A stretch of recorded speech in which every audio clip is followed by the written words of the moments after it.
And that will not be tolerated. Once more, the beef will rule the galaxy. Oh, it's good to be back. Sorry we didn't have a Tuesday stream. I noticed when I planned a stream, like, wait, that's the 4th of July. Will that be a problem? And turned out it was for the guy, but we've been able to agree to terms for tonight, impromptu, to have him on to promote his comic. So that is the main pitch I got for you today, but he'll probably be in, I'm assuming, an hour into this little chitty chat. So this is me and Rookie for now. And I'm trying to be observant and include dropping the link in the chat. Maybe after 2 hours, we'll see how Mr. Tyler Draw and Talk feels about that.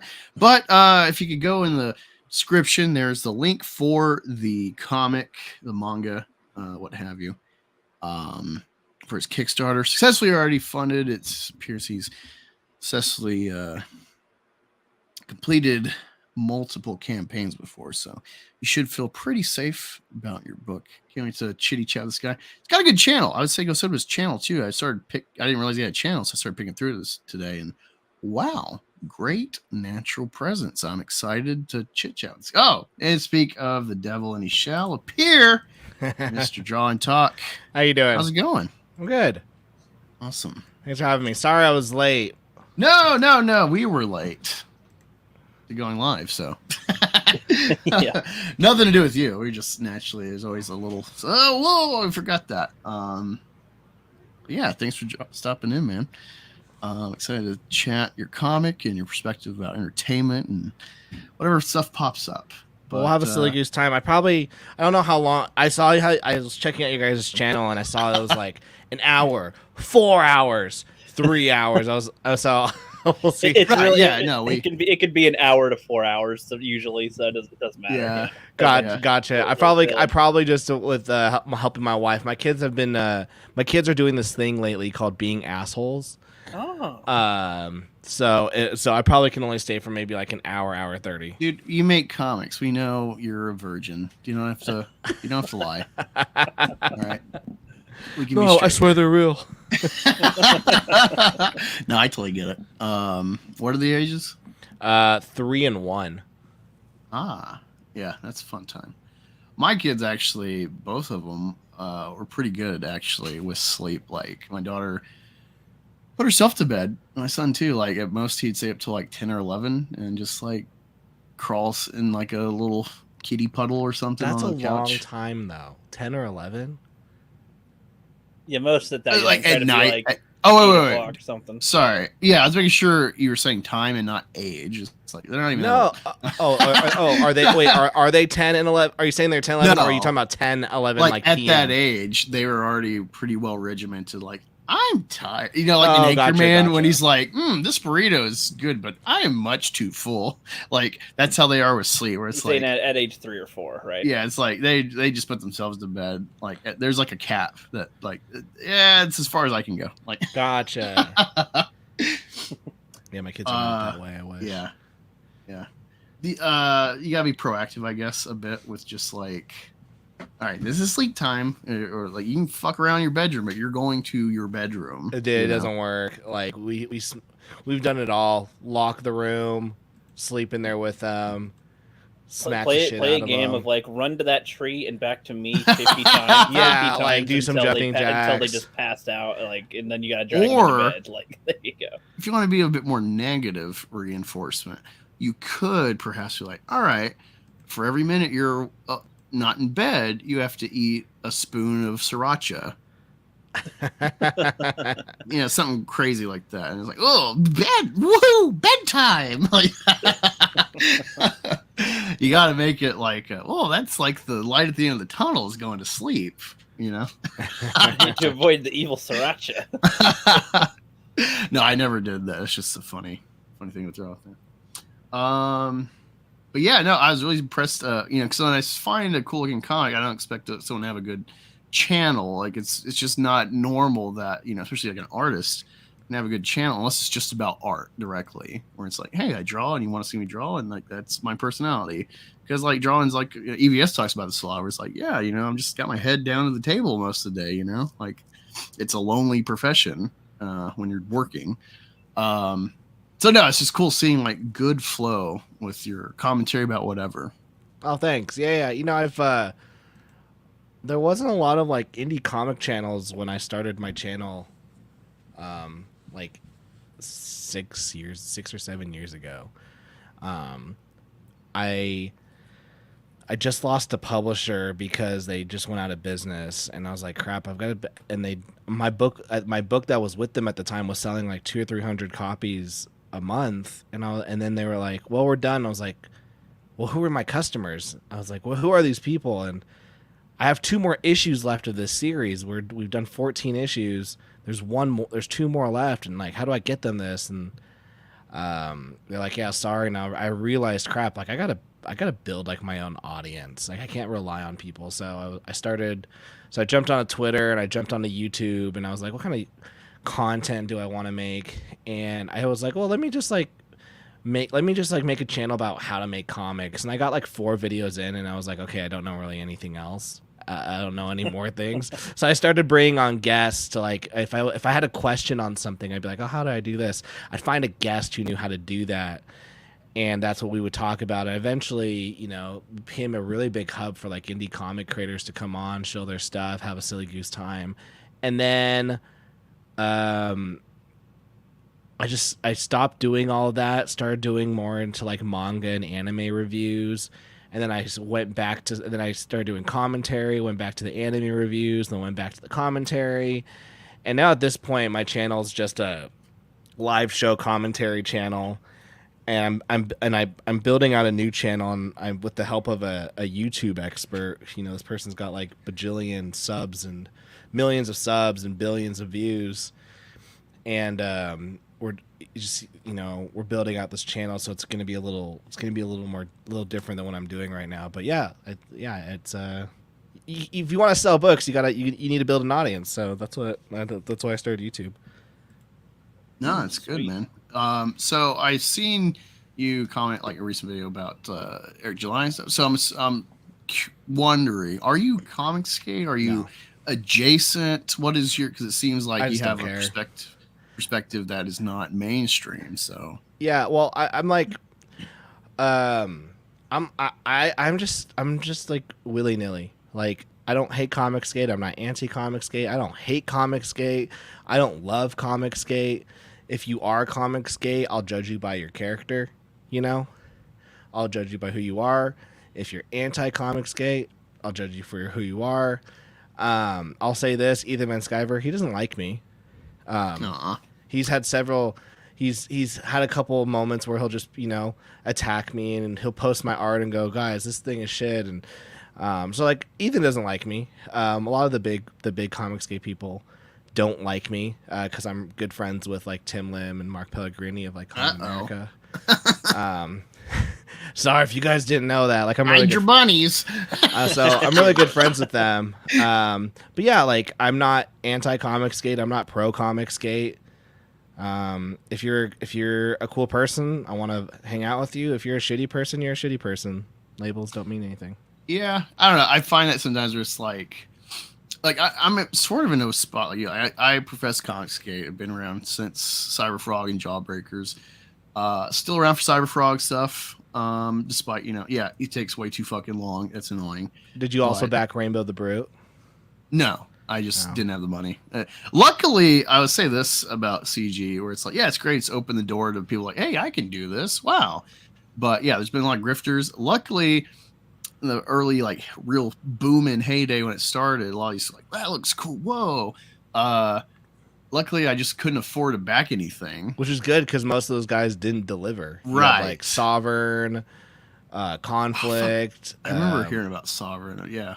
You have my favorite Shinobi Sasquatch. Oh my god! Well, and it sucks because you'd be like, okay, well, a couple of them did fulfill, or are like seem to be putting out pages to fulfill, and then so you think, okay, everybody that's around here is going to be able to fulfill, right? And then no, everybody's different and. it was all Some the haven't read it was even like though. all the big people that it was all the newcomers that got like the ones that got the spotlight that did massive numbers on their first campaigns. Like those were the ones that didn't fulfill. Which sucks because you had the people who had been making comics at the time still and who did have a rhythm, but they weren't given that maybe spotlight. And I think it sucks. I think for Comicsgate that sucks, as obviously they wanted to highlight the new people who were jumping in and going, I can create comics too, and what realizes they couldn't. And I think that was a big stain the very first like year and a half, 2 years into it. Yeah. But yeah, like I'll say this: I don't like labels. The most important label to me is that I'm a husband and I'm a father and a Christian, and so like I just don't like labels, like because like if you go your Comicsgate, like you could probably line up 10 different Comicsgate people and they would all have different answers on what that means. Oh yeah, definitely. Yeah. You know? Yeah. And I so would like say I've it's just a never loose liked it. There's no point to try to like put it into a pocket anyway, because it changes and morphs all the time, no matter what. So Right. I would say Yeah. it's kind of like saying like I'm punk rock. You know, when punk rock meant something, Sure. when it was like I'm going against the establishment. You know, it's like other than that, I may not match at all with my peers. It's like it's a freedom label that I think ultimately these really bad like negative connotations of Yahtzee, istism, phobes come attached. There might be like legitimate like, well, I think that guy's probably racist or something or whatever. Not that matters for the actual art, but I think ultimately those labels come about because it's a way to control the talent at under the big labels, where it's like, no, you can't go solo because then you're Comicsgate. And Comicsgate, those are the bad guys. I will say this, like I've somehow been able to like, it's kind of ever since my kind of like cancellation last month, before then I was able to just swim freely or in every circle. Like I remember I had on 1 week I had John Malin on my show. The next week I had Heather Antos. Whoa, like yeah. You trying to play both sides? 1 week I have Tim Lim. The next week I have EVS come on my show. So like I like for like the last 5 years I have just swam. Like I've done whatever I want, talked to whoever I wanted, and only up until recently have I had like some bad juju come at me by some nobodies, honestly. But yeah, I just think I've never, here's the thing. Even if you're not Comicsgate, if they don't agree with you, they'll say you're Comicsgate. So, exactly. Sometimes it's like the reason why I think the question never gets asked is to see how you answer. Like, I'm not trying to put you on spot. It's just like in the future, someone he's might trying watch to this cancel me, No, guys. no, like- I mean, like in terms of like I would ask the question to go, okay, so the person that I'm talking to that I haven't met before, do you like if I mention somebody, are you gonna the kind that'll get pissed off at it and then go into a thing or not, or do you not care? Do you even know about it? Like just like like when the Fandom Menace was around. For like a lot of things and people, it's like it is. It's just they don't want to claim the label anymore. Yeah, that's what I'm saying. It's Codified. just like one of those things. It's like, oh, like did you like this show at this point? It's like, Yeah, I oh, got that was you. a great show. That was a bad show. It also, There's no- it also, Right, Kitty. it's also like a litmus test on like who's been around in which circles the longest. Yeah, it's 'Cause, like, hey, did you like The Last Jedi or not? Like, that's an important question. It's like it won't determine whether or not I like you. I'll just know what. Okay, It's just It guiding might. me to know if I don't like you. Oh,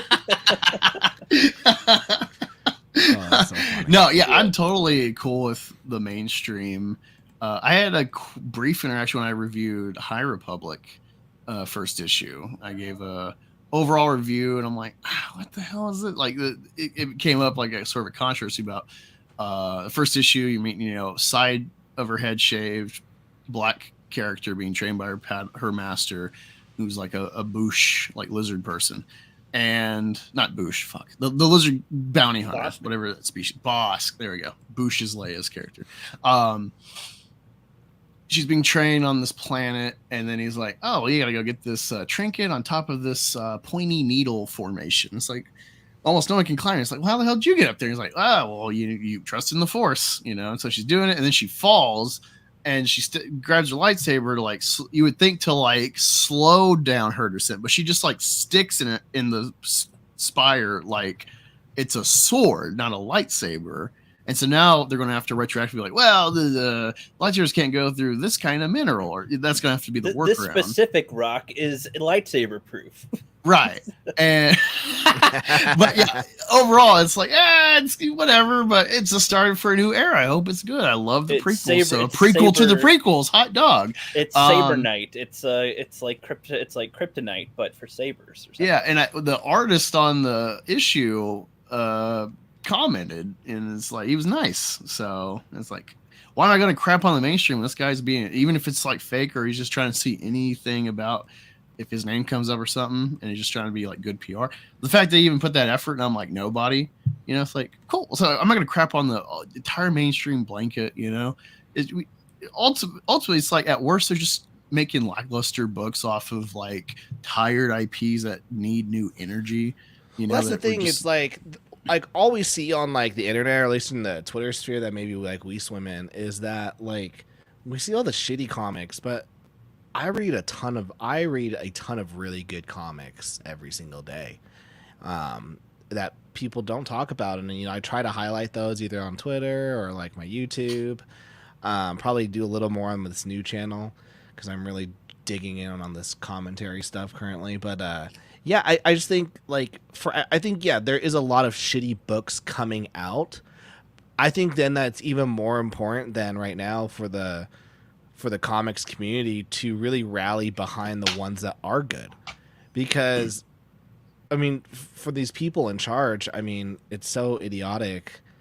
And keep in mind, I worked at a book publisher, so I understand why.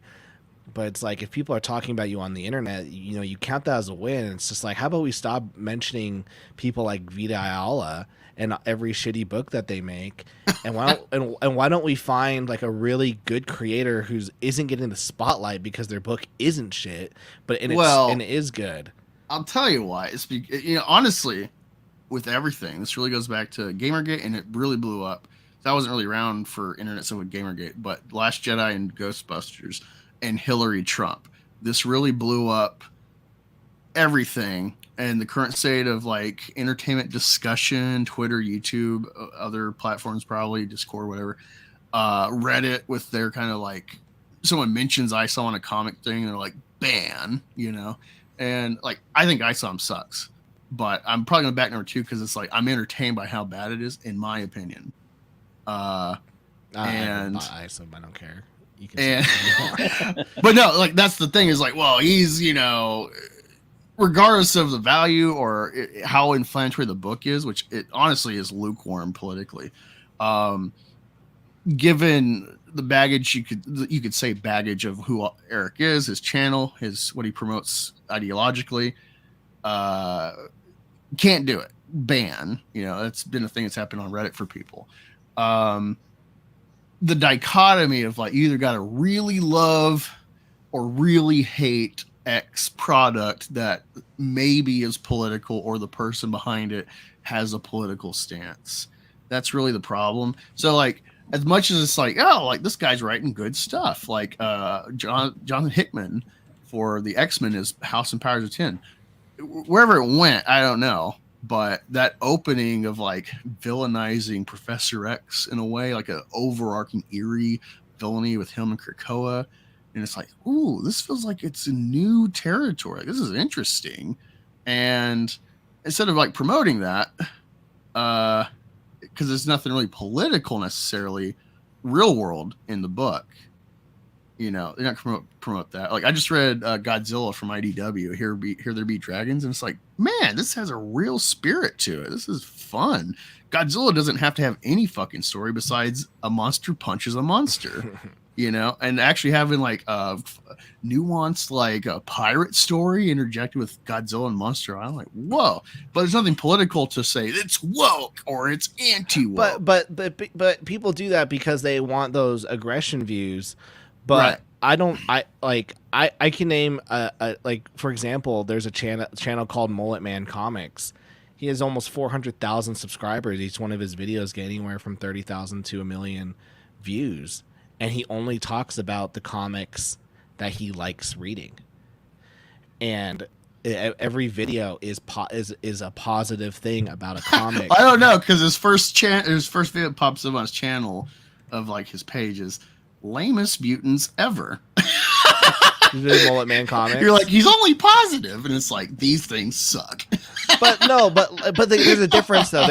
Is it the lamest mutants, or is he talking about the comics? And if you actually, and I know what video you're talking about, and it's mostly just a discussion about the X-Men. He just like goes through the various different powers. But like, if you look at his last one, like Ultimate Spider-Man, roast Kingpin. You know, Batman lets Joker die. Hawkeye is useless. He like, the titles might sound. Hawkeye is useless. Thank you. But Hawkeye, like that title, you know, Hawkeye is useless, might be very clickbaity, but he's talking about a story in which something bad happens. Hawkeye was unable to do the thing, and then it's about his arc. And so yeah, like the titles might be clickbaity, but each one of the videos is made because he really enjoyed that particular comic story. So I think there is a way for creators to promote comics in a positive light. No, I agree. I think, unfortunately, but I don't know the history of this guy to build his following before or after, what I'm saying. Like, I really think the election was really a turning point culturally about how we're having dialogue about anything. And yeah, certain products, it's like, well, depending on how you're arguing, it's like, I can guess which way you voted and what your politics are, and thus how your worldview is. So I do get annoyed when you get someone like Ben Shapiro. It's like, oh, used to we could be friends and have different politics, and it's like, well, because yeah, you could say we had a politeness, but you might have been friends with people that hated you actually, versus now it's like, we're kind of at each other's throats about everything, but at the same time we're finding our own tribes. It's like the pros and cons of tribalism or not being tribal. And like, I think it's kind of a zero-sum game, however much we make it a part of our lives. But no, I think it would be nice if we just had like straight, this is good or bad. Like Star Wars, great example. Before Last Jedi, I'm a prequel guy, and I'm newer to YouTube at this point. I don't know all this, like, Star Wars is just a personal thing for me. I didn't have friends that were like into Star Wars. It was just for me, and then I get older and it's like, whoa, there's a whole fan base that is collecting toys and shit too. And there's statues of this stuff. Oh my God, and then I learn about the prequel hate and the dichotomy of like, is it Star Wars or not? Do you count it? Which is crazy to me, but, and then Last Jedi is like, oh, you didn't like the new Star Wars? Are you racist? And it's like, that was never a factor before. I mean, that's like, I think it's a problem just with the internet. I mean, I think yeah, that's true. The problem with the internet is the fact that I'm having a discussion with, like, I tell my parents this. I'm like, why do you care about that person who's in California? Like we've lived in Washington, Texas, Utah. Even like, it's pretty well rounded. I've lived in Europe for like several years. I lived in Africa. I lived in South Africa for 2 years. So it's like when I'm arguing with someone who lives in California, let's say they're just the most liberal person ever, like the most liberal person ever. Without the internet, I wouldn't know this person existed. I wouldn't know what California is like. I wouldn't know what kind of politics or culture that they experience. And the problem with the internet is that they're putting their cultural lifestyle on the internet. I'm putting my cultural lifestyle on my internet. Both are fine where we are locally, but because we're all trying to share the same quote unquote space, i.e. the internet, they're not vibing. And so anytime my parents are like, oh, like, I'm just so angry at this person. I'm like, why? Like, take out the internet, you wouldn't know this person existed. That is kind of a good point. We were all less invested in what anyone else is doing for the everything too. On the media feels like it's like a local problem when it's not. Well, no, it's like a national problem. Like, oh, this is happening nationally. No, it happened in one city that you're not visiting, that you don't live in. It's like even with doesn't movies, concern you. it's like it is treated like it's like this is a problem Yes. for everyone, and it's Yes. like it's like an annoyance at best for some people, but it's some people will be like, there was that movie that came out. What do you mean? I don't know what you're talking about. Like, Exactly. I mean, it's like, I talk to my friends, and none of my friends are into any of this stuff. And so it's crazy because they're like, Tyler, like, what's your show about tonight? I'm like, oh, people are angry about this. They're like, what is that? And I'm like, you're right. Like, You're like, yeah, I'm a nerd. Like never this mind. stuff, but like most stuff just doesn't really matter. Like at the end of the day, and when it comes to comics, really doesn't matter. Oh yeah, it's very like niche. these are like things that like, okay, some individuals will like, and then with the internet able to connect with other people that also like it, and then people that don't like whatever is amplified as well. So then it's like the clashing of, I like this a lot and I don't like that a lot. You don't like this, I don't like you. So it's easier to conflict. Plus, I think there's an enjoyment that people have with confrontations. As much as people are frustrated with them, I think some people enjoy it. Like they enjoy it because in real life they'd get hit. Probably, but I mean, in general, I enjoy having discussions, like trying to dive in, trying to understand something, like instead of just being like, oh, well, you only like this because that's the way you think or something, or because you're stupid. It's like, no, so why do you like this? And then, see what they say. And sometimes people don't know what they're talking about, and sometimes I might think I know more about what I'm talking about, but then kind of realize, well, okay, I actually didn't know as much as I thought I did. Shit. Okay. Well, the other thing too, with this like international platform that we're all on, is that there's people that are like devoted to a thing, to a franchise or whatever, and then it's like it's its own niche, and then that successful company's like, you know what, this guy got in the company liked this thing, so he's gonna be the front runner to adapt it to a bigger mass appeal medium of film. So then everyone pretends they're a fan and knows everything. So they went on Google to like, what is that thing? Oh, on a surface level, they're interested. So then they think they're an expert. And so that gets annoying because you get like deeply invested fans versus newbies and normies. Those can be two different things.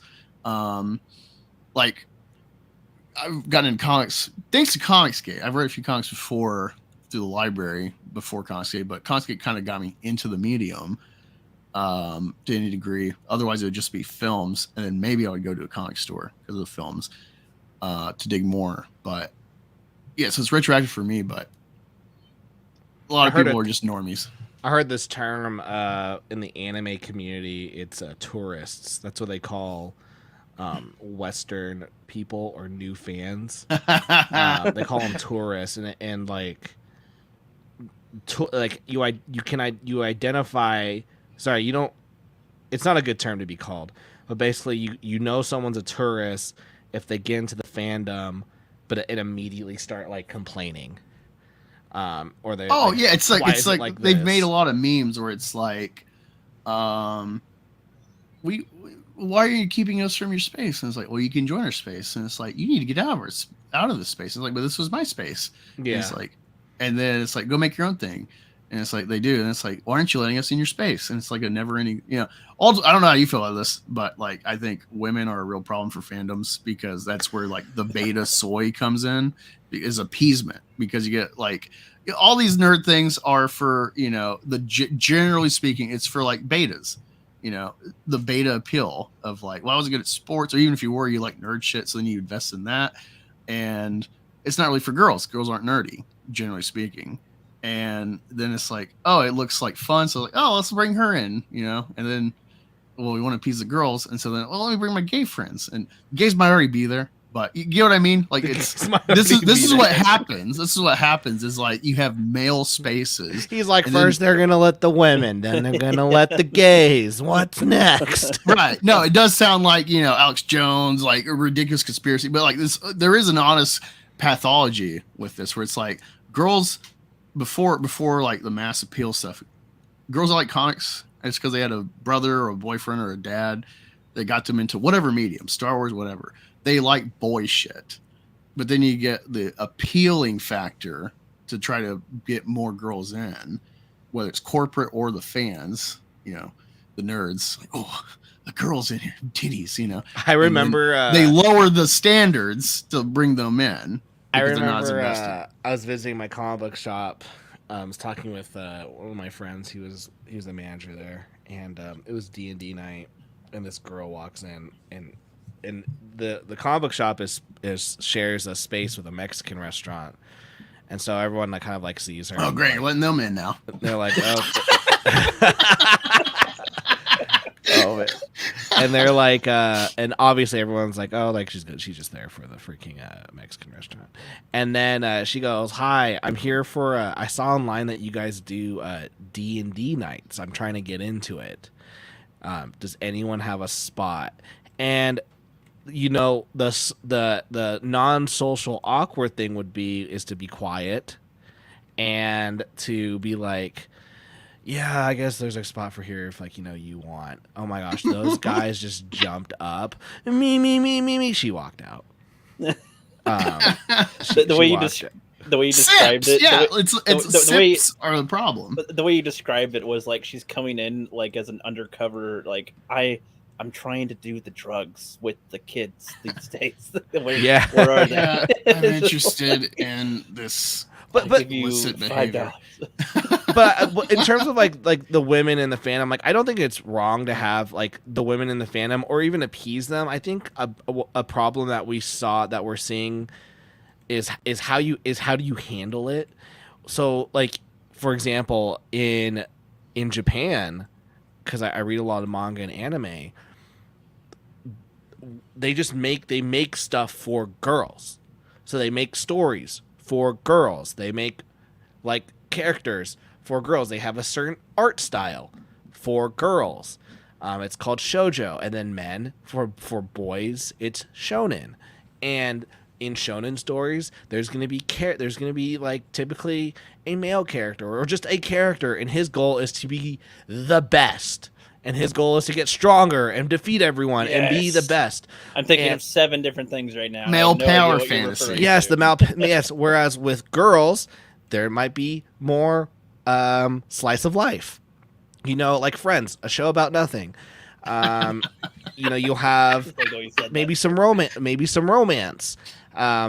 That sort of stuff. And it doesn't mean into different clothes or something. Yeah, like they're even drawn different. Where like the men will look different in the women's manga. Like I remember I had this girl. Her name was Molly. I remember she was like, "Oh my gosh, Tyler, my favorite. I'm in love with this character." We're in 7th grade, and I'm like, who? And she goes like, blah blah. And I'm like looking at my manga that I'm reading. I was like, I'm not seeing anything attractive here. And I look at hers, and I'm like, okay, everyone's hot in yours, while everyone in mine is bloody and beat up. They go with like detail, grit, and like the guy's one, I assume, and then the other one it's more like adorable or very soft, like very like more rounder shape. Exactly. and so like, and even if a girl likes to read shonen manga, they're still like, okay, well, that's great that you like this. We're still making it for boys. Whereas in America, what they'll do is they'll go, okay, how do we make Batman? How do we get more female readers for Batman? And then they'll alienate the male readers who are like loving Batman to get some female readers. Like, what if he's having a 3-way relationship with Catwoman and Robin? Whoa, that's that might be what it's like. Girls if it's see, like super masculine, like cool. But if you're like, oh, my feelings. Well, I mean, that's what turned me off with like Tom King. Like, yeah, I've heard a lot of bad stuff with Tom. Oh my gosh, like, I picked up Batman every single month for like 6 or 7 years, and I just started reading Tom King, and I was like, dude, is Batman gonna hit anyone, or is he gonna keep crying? I think honestly, Tom King, he's a former CIA guy, right? I think he probably just like really went through something. He did. No. Like, I have a video about it on my channel, but it's called The Downfall of Tom King. And it's like, yeah, all of his stuff is very, like, all of his characters want to kill themselves, and some do at the end of it. And so, yeah, I just think you should write Captain Marvel then. So I really think that, so I think that's where Marvel and DC went wrong. Instead of going, and they do this all the time. Every time they want to appease a new fandom, they ignore the current fandom that's already there. And then they complain, well, how come no one's buying this? Oh, because we shifted our audience. Okay, how do we get ourselves out of this? Let's just call the old audience like racist and sexist and stuff, and then that'll maybe appease the audience we're trying to get. And then it doesn't work because, like, you know, people are smart. My wife saw the trailer. I remember when the new trailer for the Ocean's 11 movie came out, the one with all the women. Oh, Ocean's 8 with the chicks. Yeah, my wife went, "Wow, so lazy." And I go, "What do you mean?" You know, I kind of want to hear her answer so I don't get in trouble. And she's just like, she's like, this is a guy genre. I was like, okay, keep talking because I don't want to say anything that's getting me in trouble. And she's like, it's a heist movie. No girl gives a crap about a heist movie. And they had to take a pre-existing franchise and like change all their genders. They can't even come up with something new. And I was like, yes, you're right. I've never had these you have thoughts a magnifying before. glass and notes. You're like, flow through you. Yeah, I'm like, I've never had these thoughts before. This has never been recorded by mankind. Right, Kitty says, the American tourists do not understand they're reading something meant for teenage boys with shonen. Even the stuff they supposedly make for women doesn't even appeal to women. It's to very, very whole leftists. Yeah, honestly, that's the thing, too, is like they don't understand... because I use these examples all the time. A couple of good, you can say politically lukewarm, they don't pick a side, is Captain America Civil War and Dark Knight. Dark Knight's way more explicitly political in real world with its kind of noir examination of like the Patriot Act. Because like Chris Nolan, I think it's very obvious, especially with Dark Knight Rises, his disdain for Occupy Wall Street, the precursor to Antifa. And Batman standing against them and their figurehead of Bane, and the noble lie. Like he believes in Batman. Like his version of Batman is his political worldview. Not that he has a party necessarily in America, but like his sense of right and wrong. I have a question because I don't think like that. Like I've never thought any of that ever in my life. Everything you just said. Oh yeah. Rewatch Dark Knight. It's very obvious like a Patriot Act. But my allegory. thing, I guess my thing is this that I've watched all that stuff. I've read all that. I've read all those books multiple times, and like that stuff never ever like came into mind when I was reading it. Nor if I thought about it, like obviously like when I watched it, I was like, okay, Bane is about, you know, giving it to the everyday man and, you know, take down the establishment. But like, does he actually believe that, or is it just a way to like, well, he's going to try to blow them up by the end of it. Bane is using what Karl Marx would call the Lumpenproll, the useful idiots to enact the radical change. Yeah. They're the first ones shot in the back of the head after they take over. So my thing is like I've never thought like the way that you just did when I watched those, and so I wonder if like that's a problem as well as we are with our media right now. Everyone does look at things in a political sense when like maybe it's not. Well, I would say like specifically with these examples. I mean, I like to watch essays and stuff. Some of it over time is just like little shreds have like been added to like the appeal, the value of the medium. Like there's just the actual story of like essentially he ripped off the movie Heat and put superhero characters into it for Dark Knight. It's a crime thriller with superheroes. But then there's the subtext. Like I really value digging into the subtext of films. And so like I would say this is an apolitical, like there's no right answer because at the end of the day, you have Joker's a terrorist during the War on Terror. 2008 to 2010 was like the big insurgency push in Iraq and at least Afghanistan, if not Iraq too. A big like we're already there, but then it's like we're really having to do a counteroffensive against the enemy. And so this is still like a patriotic era of America in these wars. And with some of like the imagery is very clearly like 9/11 carnage, like the way they frame Batman with like the blown up buildings and the remnant fires and stuff. It's very clear, like, because Gotham's supposed to be like New York, so things like that are obvious. But then there's the actual subtext of like, how do you fight a terrorist if you're trying to have rules? Because it's like, do I get to his level and then I have no moral standing, or do I maintain moral standing and people die? Like Joker's like, hey, you didn't five cops died because of you. I enjoy these kind of I think this is, and like, I wonder if this gets me like any hate, but like, I wonder if this is the problem we have right now with media, is that everything is so analyzed, looked into. There's all these video essays. I have a fan of my work, and they will every time I put out a book, they'll release like a thread and they'll analyze the book, and like even like to see what they try to pull out of it. You're like, well, that's not what I did, but okay, go on. See and I think and that's what I'm getting at is like I always wonder, like, okay, how much of this is the person who's analyzing it versus how much of it is actually like with the creator's vision? Like, no, I think that's very valuable. I think Angus and I have this thing too, where like a lot of the mass in our sphere will sometimes even say like the Batman that came out like last year, the year before. They're like, oh, there's that SJW type of line or something. The white men. She said white from privilege. Catwoman. She said, yeah, white privilege. And like in the modern day, that's such a common type of thing talked about. But we're just like, I don't know, it makes sense for that character to kind of say that in this story. Yeah, so, her in the world makes sense that she would surmise this about Batman. Like, given her worldview, her mom has been murdered by she learns father. Who is like essentially raping the community for his own benefit financially, and he's Italian, so he's essentially a white man, all intents and purposes. And so this informs her worldview, and it's like, well, of course I steal, because like they're fucking everybody else. Why not get a piece of the pie?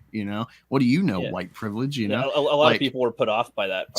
Someone like there's a famous video from like a year or two ago, where someone like, they ran into someone's car at an intersection. They get out and berate the guy they hit and said, white privilege. Like, this is a real thing people say. And so it's not crazy to write a character that actually has some valid, even if it's skewed and isolated. She has it makes sense to write a character that might have that actual perspective. That's like an it doesn't have to mean it's propaganda by the creator to include worldviews they might not even agree with. Mm-hmm. And that's the problem I see in our sphere with like, everyone wants to jump on, they said it's woke, and they're like, oh my god, can we not have a movie where it's like, if someone outside of your perspective says something like, a great example that everyone thinks like, yeah, it's a classic film, girls love it, they cream their panties for it, fucking Dirty Dancing. All right, the big plot in that movie is she has to get an abortion. It's the first like abortion plot in film. If it came out today, the same exact movie, woke, it's promoting Planned Parenthood. You see what I mean? I have this little like series. I only did like two of them, but I had this little series on my YouTube called "The Boy Who Cried Woke," and and it was basically like, anytime someone was like, "This is woke," I'd be like, "Really?" And like, one of them was the Hawkeye TV show example, and they're like, this person posted, and they were like, I thought this show was good until they put all the woke stuff, and their example was the fact that Kate Bishop and Yelena were eating and talking, and they were like they were so upset about like the fact that there was these two girls eating in a Marvel show, and that was what woke was. And I was like, if let's say there is a culture war, this is not the battle that you want to fight. No, I agree. Yeah, those are the ones that we get very frustrated. We're very big Last of Us TV show fans. Oh, nice. It was good. It was good. Yeah, everything was good except the last, like the execution of the video game. Like, given the fact you're making a TV show, the impact of him slaughtering everybody because of his selfish love, like that parental love, where it's like, he's a villain to society, but emotionally, I totally resonate with that and would do the same exact thing. It's hard to adapt a video game because I was like, "Where's all the action?" But then the whole thing would just be action. Yeah, but yeah, no, I that was my one flaw, was just the ending felt like a dud for the build-up. The pace. I know it did the odd. game, but I think they could have done that better for film and left it as a cliffhanger of like, oh yeah, actually she's getting prepped for surgery. We're about to like cut her brain out, and then it's like cut to black. See you next week for the finale, and then you see like a very emotional slaughter fest. You know. It's impactful instead of like a montage. Like, you started blasting. It was run through. The pacing of it was odd and just, it was kind of abrupt. It wasn't as much, personal. Oddly enough, personal character stuff that we witnessed. It was shown, but not presented. Well, with Bill and Frank might be the best episode of the show, even though yes, it is a kind of tangent side quest episode that it only helps the plot to reinforce. Like the note that kind of reinforces the connection for Joel and his investment in Ellie, where it's like, hey, I'm like you. I hate everyone, but I found someone to like make life more meaningful. That's true. It does tie the whole, like, it narratively ties into the overarching devotion that Joel has and the links he'll go to. Even though it is like a detour in the overarching plot. I will say it was great. I wanted it to be more intense though, that end. Like it was slow motion and like I was like, okay, give me some straight brutality. But yeah, getting back to the Dark Knight, what I was saying with that was like that I find the value just for like the film, the entertainment, a comic version of Heat. It's amazing. But then there is that political subtext that you can at least pull, and I think is not on accident, given how intensive a director Chris Nolan is.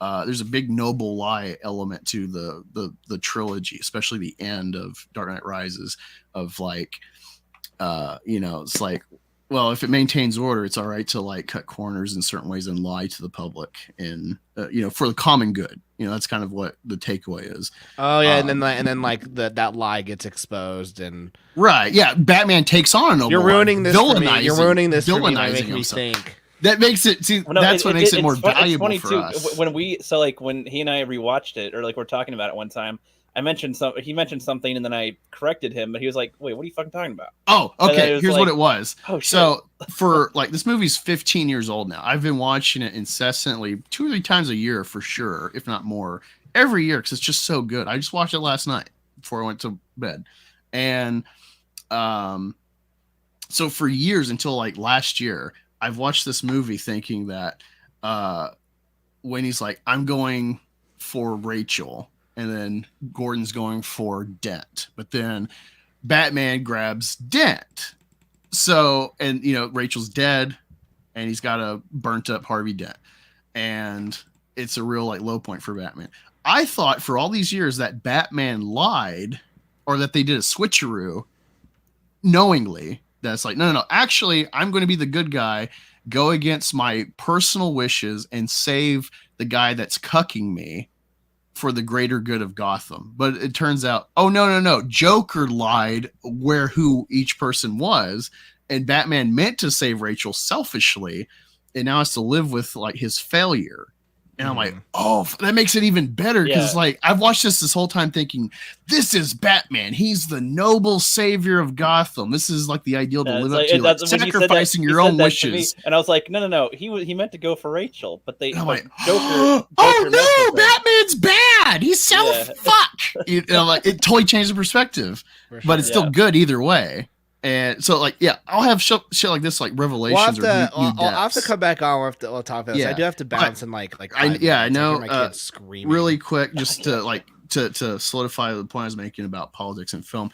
The other example is, and this was an enlightenment from Wisecrack. They did a great video about Captain America: Civil War and what is like the philosophy of it, the subtext, at least you can pull from, and it was the central argument of the conflict. As outside of like the end of like, actually I knew he killed your mom and I never said anything, and so now it's a personal fight, is the argument of national sovereignty, of each nation dictating its own jurisdiction, because that's like the argument that leads to this conflict, is like, well, we're superheroes, so we need to do what's right regardless if they say to do it. And Iron Man's like, no, we need to respect governmental sovereignty. And that's the core argument. That's a very old, like 400 or 500 year old political philosophy, political theory argument. There's no right answer because it's like, well, if you respect sovereignty, people might die, but if you don't, if you let people die, you might be respecting the governmental sovereignty. What's the right answer? You know, should America have like if the only impetus of us involving ourselves in Germany was because of the Holocaust, is that our problem? You know, that's a great political argument there. How many men died for a foreign nation's problem? You know, that doesn't affect us, at least at the time. Maybe it would balloon up that way. But a couple of like directly political films that are leftist that I love that aren't preaching to me, they're just giving a perspective, is Nightcrawler with Jake Gyllenhaal. It is an anti-capitalist film. The whole narrative portrays capitalism through this one profession and how this guy is, you know, if it bleeds, it leads. He films bloody car accidents and gun shootings, and the better quality his shit gets, the better paycheck he gets. And so then he starts like orchestrating crimes to happen for the shot, for a payout. And it's like the whole narrative is like capitalism, the subtext, capitalism makes you eat each other if you're successful. All right. And then the other one is Django. Django is a very leftist perspective film. It's very like the tone of it's very BLM, fuck whitey, but it's through the perspective of a fucking slave turned freed assassin. And so you totally understand his sentiment, regardless if it is the director's actual, he's not propagandizing it. He's just telling you a perspective film. So like you can tell political stories either apolitically where it's like, what's the right answer? Or you can tell a directly like an allegory of like, this is a character's worldview. If you did a Catwoman worldview in the Batman, it's like, oh, white privilege everywhere. Fuck, you know, but it would make sense, you know, versus Captain Marvel is just like this lukewarm feminism berating you, or Last Jedi. So that's kind of where I'm at with like politics and film. I'm actually fine with it depending on how they deliver it. I'm all right being given a contradictory worldview. Just don't berate me that I don't agree. For sure. But yeah, that's some new food for thought for you.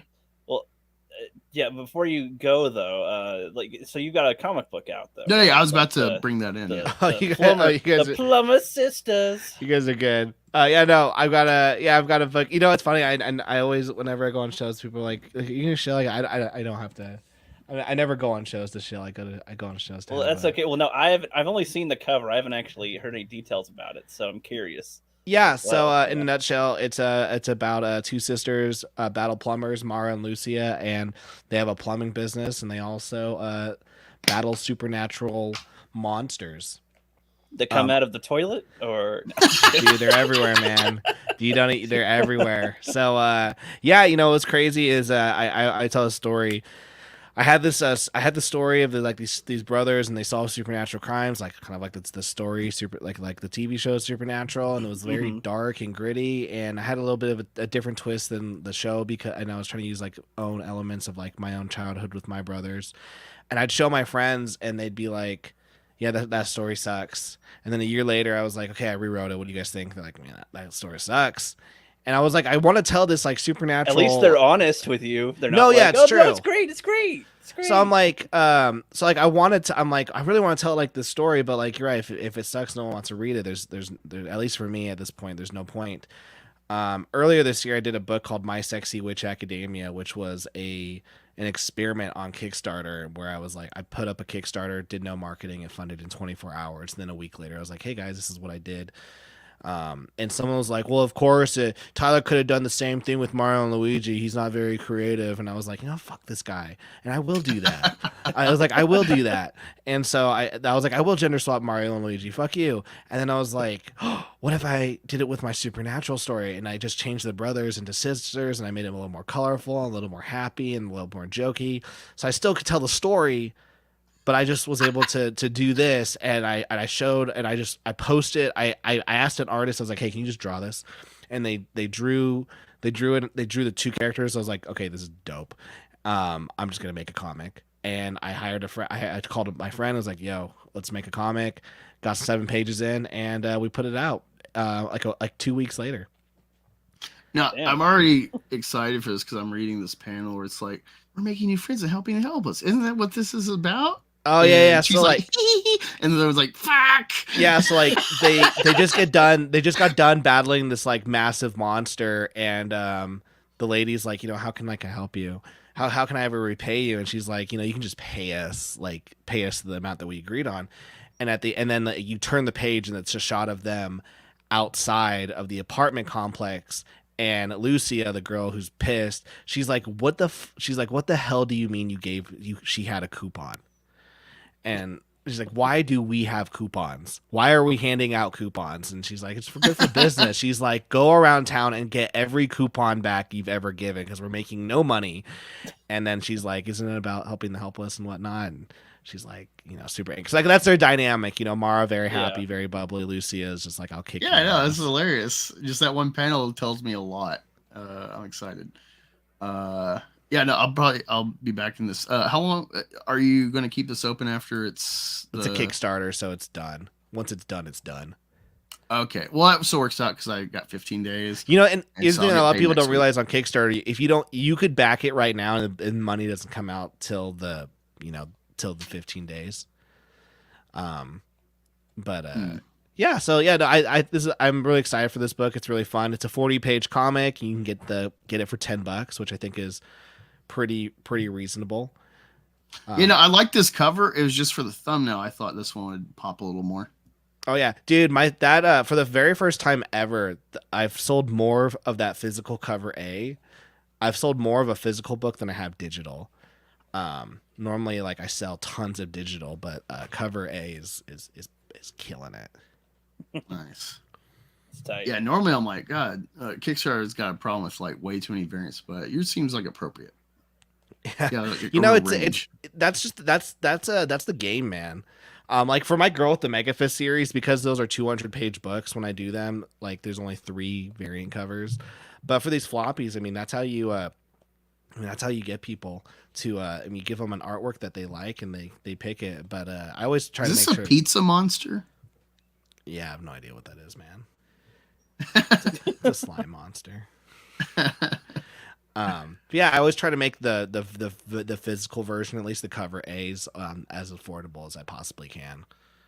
For people. Yeah, see, Rick, this is more for me, Ricky, but it's like, here's a good setup of like cheesy comics of like, I say something and then I do it, or you can do it in reverse too, but it's like, I got your pizza with extra sauce, splat, and then it's like, haha, like that can be without him even having the words here. It's like I can it's infer framing. a scenario. It's good framing because it's like showing. Yeah, it's visual telling with part of the comedy right there. So yeah, it's like I'm reading because I'm like a novice to comics, so I'm reading super because of seeing Flash. I'm like, let me read some Supergirl. So I found the like 05 era Supergirl, which was I guess the time they were kind of redefining her.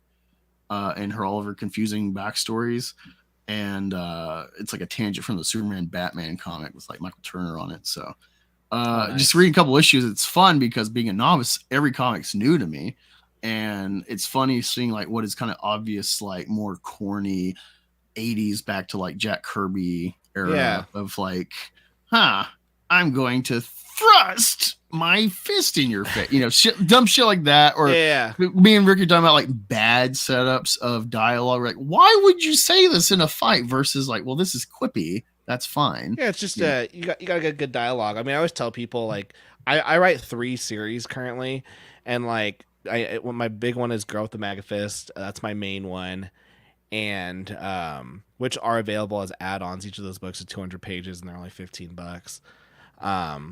But like that's like my more serious title, My Sexy Witch Academia, kind of serious premise, but like very quirky. And then this is just like my summer fun. Like this is just. So are you a writer and artist, or? Yeah, I'm a writer and artist. So okay. I hire writers for My Sexy Witch Academia, and then Super Plumber Sisters, and then I draw the Girl with the Mega Fist, which is that one right there. And I draw those because each one of those is I do 2 volumes a year, and each volume is 200 pages. Jesus. So I'm pretty busy a lot. Well, I really appreciate you giving me the time, especially being a married father. Yeah, no, I appreciate it. I probably had to bounce probably like now, but I appreciate you guys letting me come on. I'll have to, Yeah, I'll thank have you to- for coming on. You've been I a had good of fun. guest. Also, you might have ruined Batman for me. Those movies. I'm gonna have No, to watch it it again. enhances it. It's a SpongeBob. It's a film enhancer. I love it. I appreciate you guys. I gotta bounce. Thank No you. problem, You guys man. rock. Thanks for coming on. Yeah. Yeah, put the link there you in go. the That was chat fun, now. man. Love it. That was a good conversation, and it's great ending it with bam comics. Buy it. Yes. It's only $7 can get you the digital tier of Super Plumber. I won't say girls, but sisters. Right. That's probably a better, more accurate sell to it. No, this looks fun, especially like this like cheese monster or slime monster. This looks fun. And it's not even like I hate Mario, but like I'm like, whoa, this looks fun. Like it's got a good like anime cute girls sell, and then it looks like it's got real character work in it as well. So me, a non-Nintendo, non-Mario fan, I'm like, this looks fun. So yeah, the link is in the description. Let me share it as well in the chat for anyone current or in the future watching. Ancient One says he shared a link about Warner Bros. Losing $200 million for the Ezra Flash film. Yeah, we'll pull that up. I was watching a Vito video. He dropped a new video about Hollywood and Disney specifically, because he likes to play the stock market. So he makes a little joke about like, I'm not a financial advisor, but you might want to not buy Disney right now. We'll get to that in a moment. Angus One says, imagine what would happen once Batman enters the public domain 10 years from now. I think we got it's like 16 years till he enters the public domain. Yeah, Batman. I'm very interested to see what they can do with Batman, because it's like anyone can make a fucking Batman movie in a decade and a half, and like Batman's very durable. You can do a lot of shit with him. Oh yeah. I always get annoyed. Like I saw some post today on Twitter where someone was something on Bound into Comics. Let me find it. Bounding into crap. Let me see if I find it. Might just have to go to my profile actually, but see if I find it here. Maybe, baby. Oh, it's probably in reference to Blue Beetle or something. Where Batman's a fascist? Question mark. It's probably that, but still scrolling trying to find it. Yeah, I'll probably have to just go to my profile. People are really mad at me for this post I made. It was just a comment on something stupid. Which one?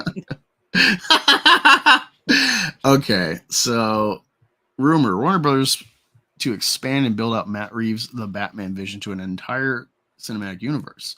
Which I'm like, cool. I mean, they're already doing a Penguin show with Colin Farrell. And so it says, who the hell keeps buying tickets to Batman movies? Is there no originality left in humans? Everything is a sequel, prequel, remake from now on. And it's like, I don't know. When you have a good take, a good adaptation of a beloved character, I don't see the like, oh no, not a sequel to something good. It's only like, oh no when it's shit. So I was like, what a dumbass take. Yes. But no, let me see. I have.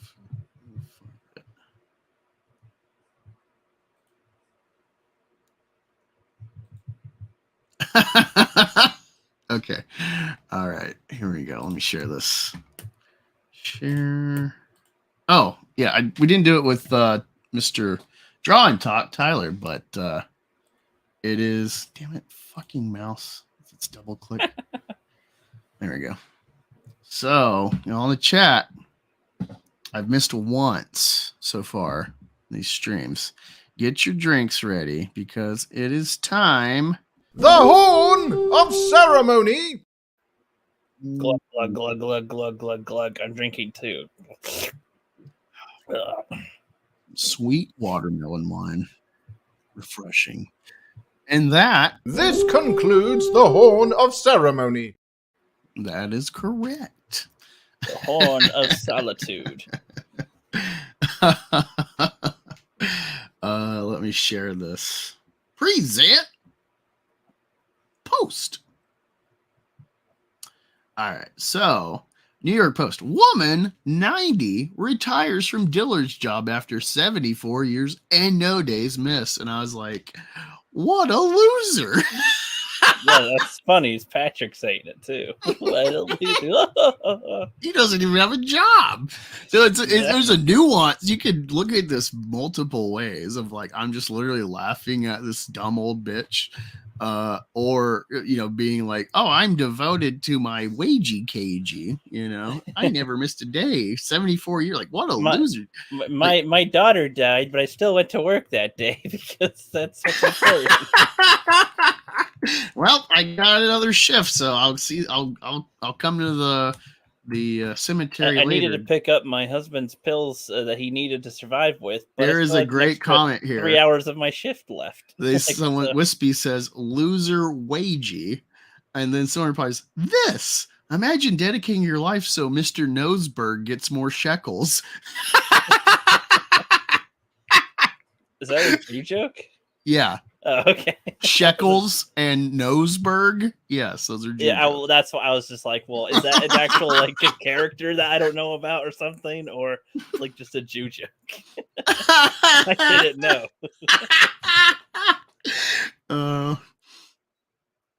And then other people are like, incredible. God bless you.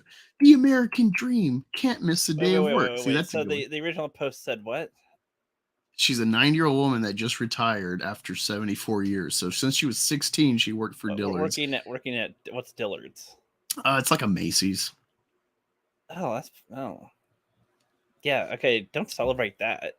I mean, we're gonna dig into this article. Let me pull it up. I mean, God, if I'm fucking 70 and working at Subway, fucking kill me. Like 90. 74 years of service Jesus to Christ. Dillard's. Fuck She's been working there since she's 15 or 16. I'm on year like 6. Like, fuck that shit.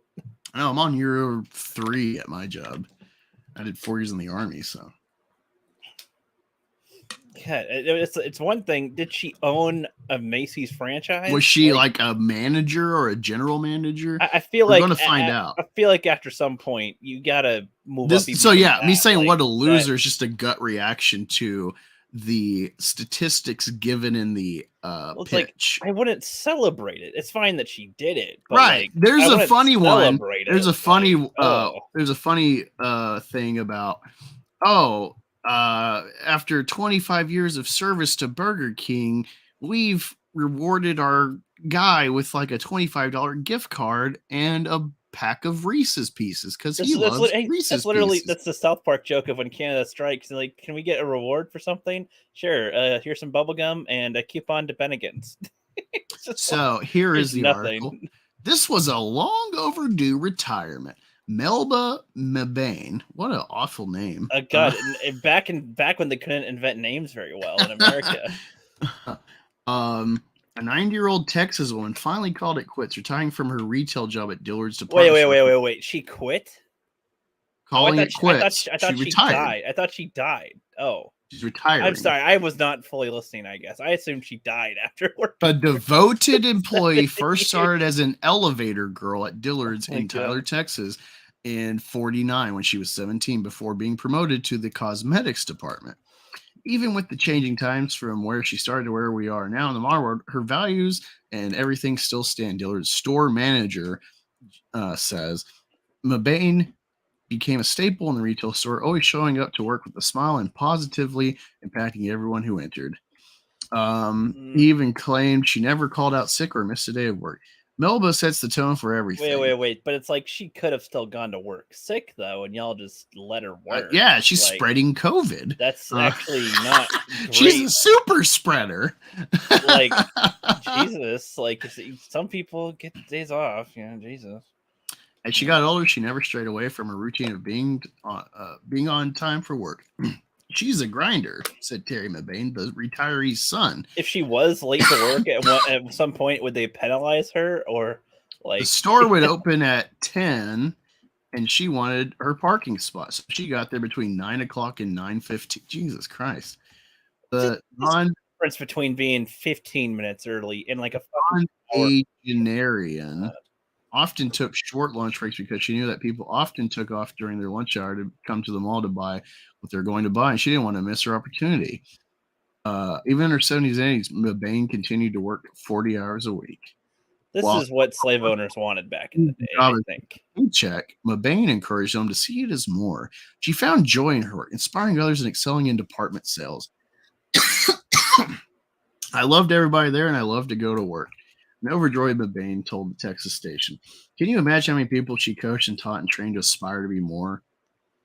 To be better than she ever will be because she just stayed her whole life working at Dillard's. As a department store clerk, like, oh my god, this is so mediocre. You get one, like, what a loser. The more I thought it was lame at first, but the more that we discover, the worse that gets. She goes and arrives at work an hour fucking early, and was to sell makeup. And never missed a fucking day. And she's not like a manager or a store owner or like a franchise, like multiple, like, I don't get it. That's what slave owners would love to have. Like, yeah, I know. This dedicated slave, just like, oh, you're Jesus Christ. They probably would have given her a raise if she asked. Did she? She's still probably making 75 cents an hour. like, I'm trying to think of it like, okay, let's say she doesn't get a manager job, but if she worked there for like 20 years, I would almost think you could get paid more than like maybe the manager. But like, but why would you actually stay? I feel like the higher ups would be like, you've been here too long as this. You either move up or move out. Like, I don't know. Like, that's.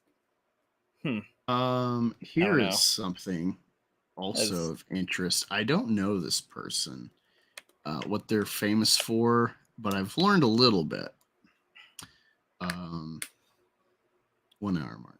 It's only been a little bit over an hour, surprisingly. We've gotten a lot taken care of in an hour. This is we had such a packed conversation. It felt longer in a way of like our usual conversations, I guess. But right. Yeah. So here is a post shared by Adam22. He says, "Why do people keep tweeting this at me? I don't get it." And it's a woman who's pregnant, and they show within the belly. This white guy is happy that he's got a black baby in the works because it's not his. Not his. And someone says it's a metaphor, Adam. Basically, it means your baby starts turning more black month after month. This is why you do not give your wife to a black magician. I would have loved it if he said a black wizard. So I've learned about this guy because he does OnlyFans with his wife. So I guess he runs No Jumper as well. If not, that is the thing. But he just keeps cell phoning. All right. He's like, people will be like, I love black people, and then never let their wife have sex with one. And he's like rolling his eyes. So this guy, he got a fairly famous. So what they do is they'll have like interviews with other porn star chicks, OnlyFans thoughts, and then their OnlyFans, they'll have sex with them. And so that's like their gimmick is, hey, we interviewed this chick and then we fuck her together. And so it's like, well, you know what? I fucked a lot of girls, so I'm going to let my wife fuck a black guy. And he's like a Mandingo porn star. So it's kind of like he's trying to be like self-depreciating, like funny, but it's like, no. You can never, get your respect from the community. Like, it's cool. Like, wow, that guy's got it made. He's got, pretty wife, and she joins him and screwing all these OnlyFans thoughts, and people pay him and her to do it on their OnlyFans. Yeah. Here's a good one. Like, he's sharing, like, it's funny because he's sharing the memes because he's trying to convey, like, I don't care, whatever. And it's like Full House, happy wife, happy life. Like, it is funny. If it was like, if this is other people clowning the guy, it's funny, but he's sharing himself, and it's like you're trying to like look tough or like I don't care, but it's like I think you do. You know, it's getting weird. Uh, Yeah. I just thought that was hilarious. Yeah, I guess he's the guy on No Jumper. I've heard of No Jumper, not watched it myself. Right. Um, Speaking of not watching something, it's kind of funny that like, we watched like She-Hulk when it came out week to week to comment on it. It was funny to rip on it and stuff, and the Rings you of mean Power. Ripa on it? Yes, rip on it quite a bit. But then it's like Secret Invasion that has technically people in it that we should want to see and stuff. Like, you fell asleep during that episode.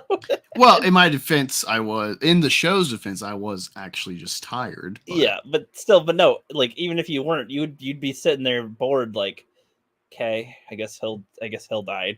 Like, okay, like there wasn't anything. There's nothing engaging about the show anyway, so yeah, it's fine. We're not covering it. Is my point really? That's funny. It's not. Yeah, not worth my time. Honestly, after that first like, episode, it's like I've read 3 of the issues of Secret Invasion is a Bendis era event. All right, so there's a bunch of tangent comics. Like this is the thing. So events like they did. Bendis comes in. And I watched a couple of videos like way after the fact, just trying to find interviews about Bendis getting like he's a famous. He really brought Marvel out of the dumps. He really helped with his era of comics. Really, like Civil War is like I think Millar wrote it, but it's a derivative of Bendis, if not directly Bendis. I think Steve McNiven drew it, so it's really good art too. But it's a 7-issue story, but there's like, I don't know, 50, 60 or more comics of like tangent stories like Spider-Man, Fantastic Four, X-Men, Wolverine, Punisher, I think Daredevil. And then they did Civil War 2 with Captain Marvel and Iron Man. So like this is a big event. So yeah, Bendis comes in, he does the respective writers like Thor, Captain America, Iron Man do these like closing stories. And then Bendis comes in and writes these issues of Avengers Disassembled that like starts tearing them apart because of Scarlet Witch going berserk and gets, I think, Hawkeye killed. And then that leads into House of M. And then you get this whole revitalization of the X-Men, clean slating them. And eventually this leads into Civil War. And so after Civil War, there's Secret Invasion. And it's just an 8-issue story and then all the tangent stuff of the event. But yeah, it's not like these stories. This is what I love is like I already get the premise of these superheroes, so like I can just jump in and read a story about them, and that's what Secret Invasion is. It's like who's who's a spy of the Skrulls. There's like covers of like Skrull versions of the heroes. It's a fun idea. Who's who. It's like the Blob or the Body Snatchers or something. Body Snatchers. I'll be watching the Blob soon for Halloween stuff. Oh God, I will probably never watch it. It'd be funny. Sorry, I was mixing up the Blob and Body Snatchers, but yeah, like apparently they didn't let I thought it was like the actors. They're like, don't read the comics, but apparently they didn't let the creator of the show, the director, showrunner, they didn't let him read the comics. Which is like that is so weird. Like I get like person playing Ellie and Joel, do not play the games. We want you. We're adapting the game. We don't want you to copy the game. Like that makes sense. With comics, there's so many iterations of these big characters, and you want like an idea of like, well, this is why people like the story. I know the hook. I know the payout. And where could we improve it? Where could this character have his own moment in this adaptation of the story?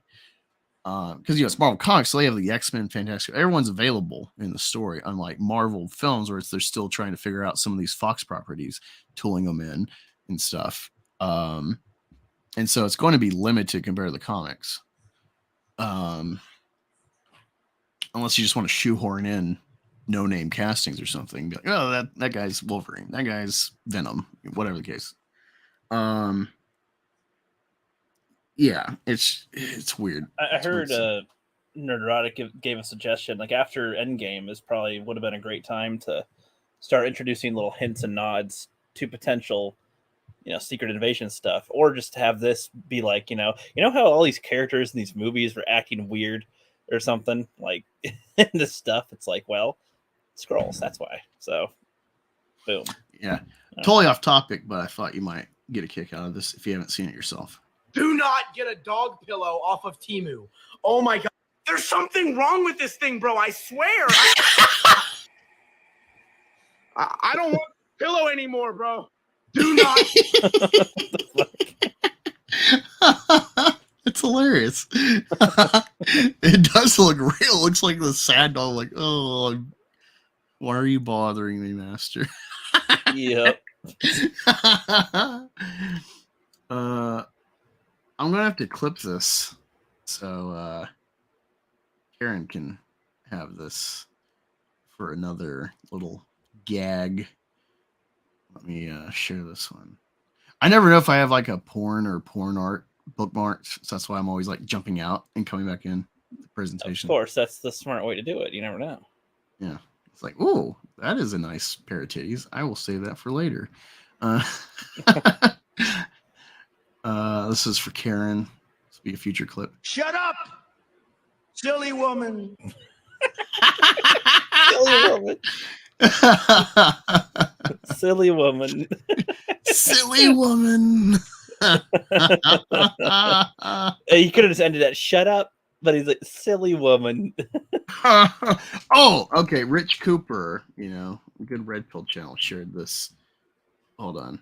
So I guess this is the fan. I saw this and I had no idea what this is in regards to, and this ties into Adam 22, who I was showing a minute ago. Hello, Anil Ahuja. I hope I said that right.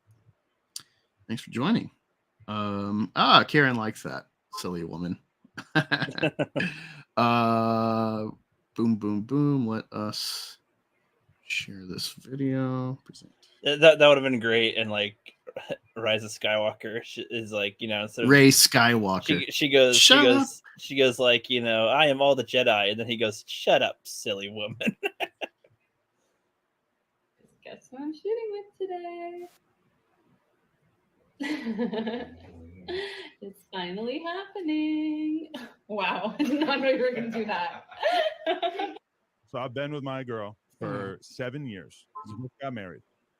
We're not in an open relationship, but from a porn perspective, we shoot with other girls, stuff like that, right? Mm-hmm. Yeah. But no other guys is busting her coochie and ass out. Well, you guessed it. Over the weekend, she filmed her first ever scene with another man. I know you was mad. Shit. You was angry. I agreed to it, so I wasn't.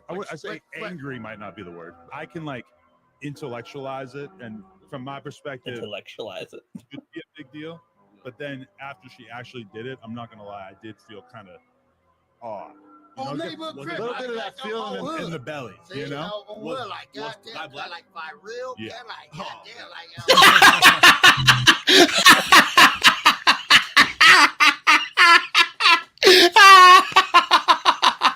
Was the guy black? He's like, oh shit. Yeah. You done fucked up, Aaron. Yeah. Oh, He was supposed to be. The contract said he was going to be white. Oh, wait a minute. I don't want to have your black tainted vagina. Like, at least if he's white, I can pretend it's my son. Like, I don't know. Ooh. Oh, boy. Interesting. So I don't know if I talked about this. I think I did. This will be interesting. Because it totally ties in. I thought about texting it to my supervisor, but then it's like, oh no, they're gonna think that'll just make my case worse. Because it's like I heard my name come up in this, like, who's sending these like threatening text messages to people at work and racist and stuff and inciting, at work to everybody, sending her to kick everybody's ass and whatever, calling them moon crickets. Which is like, I've never heard that. That's a genius little Like that's like the secret museum, racism. It's like the Museum of Tolerance, like learning all these new words. Yeah. It's Chew.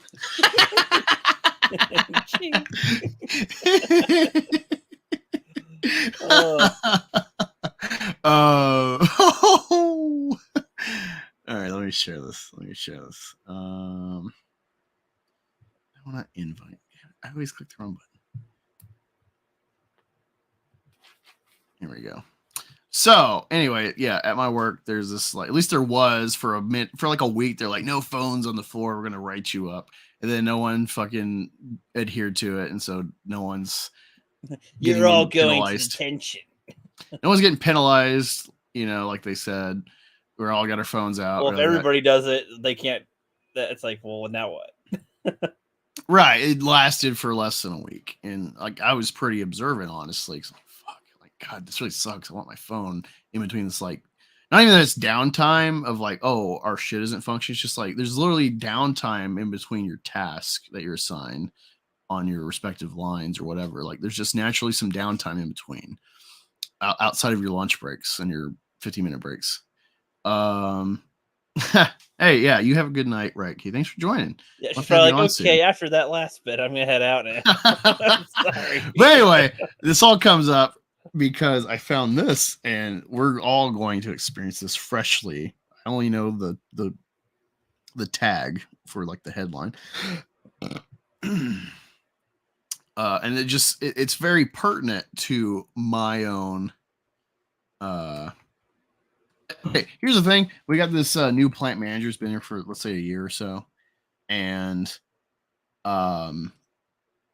surprisingly, he's stuck around. We've kind of run through the ringer, a few of them the last couple of years I've been here, and this guy's stuck around for a while, and no one likes him because it's like he'll be on the floor, and he'll be with like a supervisor, some like cocksucker, you know, walking around holding his hand, and like you'll be right there doing your tasks like you always do. Maybe it's not like proper safe, you know, but it's like, this is how we do it. It is, you know, your risks or whatever, and this is how it's always been done. And instead of being like, oh, hey, you know, I used to run this line when I was a younger man and a lower ranking guy, here's a little tip for you, buddy. No, he'll tell the underling supervisor to tell you, like, you're a fucking peasant to this guy, so fuck this guy. Anyway, since he's come, we used to put stickers on our hard hats, and I was pretty tame. I had an eagle head logo from the Philly Eagles on the front of my helmet, and then from a outing with my kids at a reptile show where you can buy and trade reptiles. I didn't have any money, no plans to actually buy. It's just like, whoa, I can let my kids see and pet, you know, turtles and snakes and shit. There was these cool realistic Pokemon stickers, so because they love Pokemon, so I got like a hamster Pikachu, a snapping turtle Blastoise, and for me I had Mew, which was a hairless cat. Those are my stickers. The most offensive one is if like you're a Cowboys fan, I got Philly, or the bald pussy on my head. Literally a naked cat. Some people would have like FJB. I got that sticker, but I put it on my locker. But I'm pretty sure because overwhelming majority of people, and because it's a blue collar job, wearing hard hats stuff, 12-hour shifts, everyone's wearing FJB stickers. The whole time they're trying to push the China mask on us, they were diaper chins 24/7. Oh, we wore our mask on our chins. It's like, I'm in a fucking factory, dude. Like, I can't breathe with this shit. But yeah, so given this whole setup of like my work personally, I find this article: New York cop accused colleagues of menacing her with text messages, arrested for sending them herself. Oh, this is great. A New York police officer who complained for months about receiving menacing text messages from her colleagues was arrested after investigators alleged she'd been the one sending them all along. Emily Hershowitz, ooh, I wonder what race that person is, 36, of the Sinig Police Department, was charged at the Westchester District Attorney's Office on Wednesday with 4 counts of third-degree falsely reporting an incident, along with 3 counts of first-degree filing a false instrument. The latter is a felony which accuses her of filing a report with the intention of defrauding. Beginning in May 22, Hershowitz filed a report to the DA's office that she'd been receiving anonymous threatening text messages from multiple numbers. She claimed that a fellow police officer or multiple police officers at the department are involved, according to court documents. In July and then in August, she complained again and gave investigators screen grabs showing long, explicit-filled messages urging her to commit suicide and calling her useless, a dumb expletive, and a reject.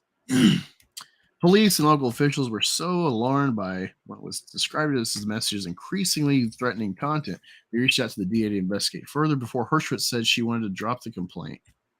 Her concerned superiors were undeterred, however, and in August, called a department-wide meeting to discuss the messages.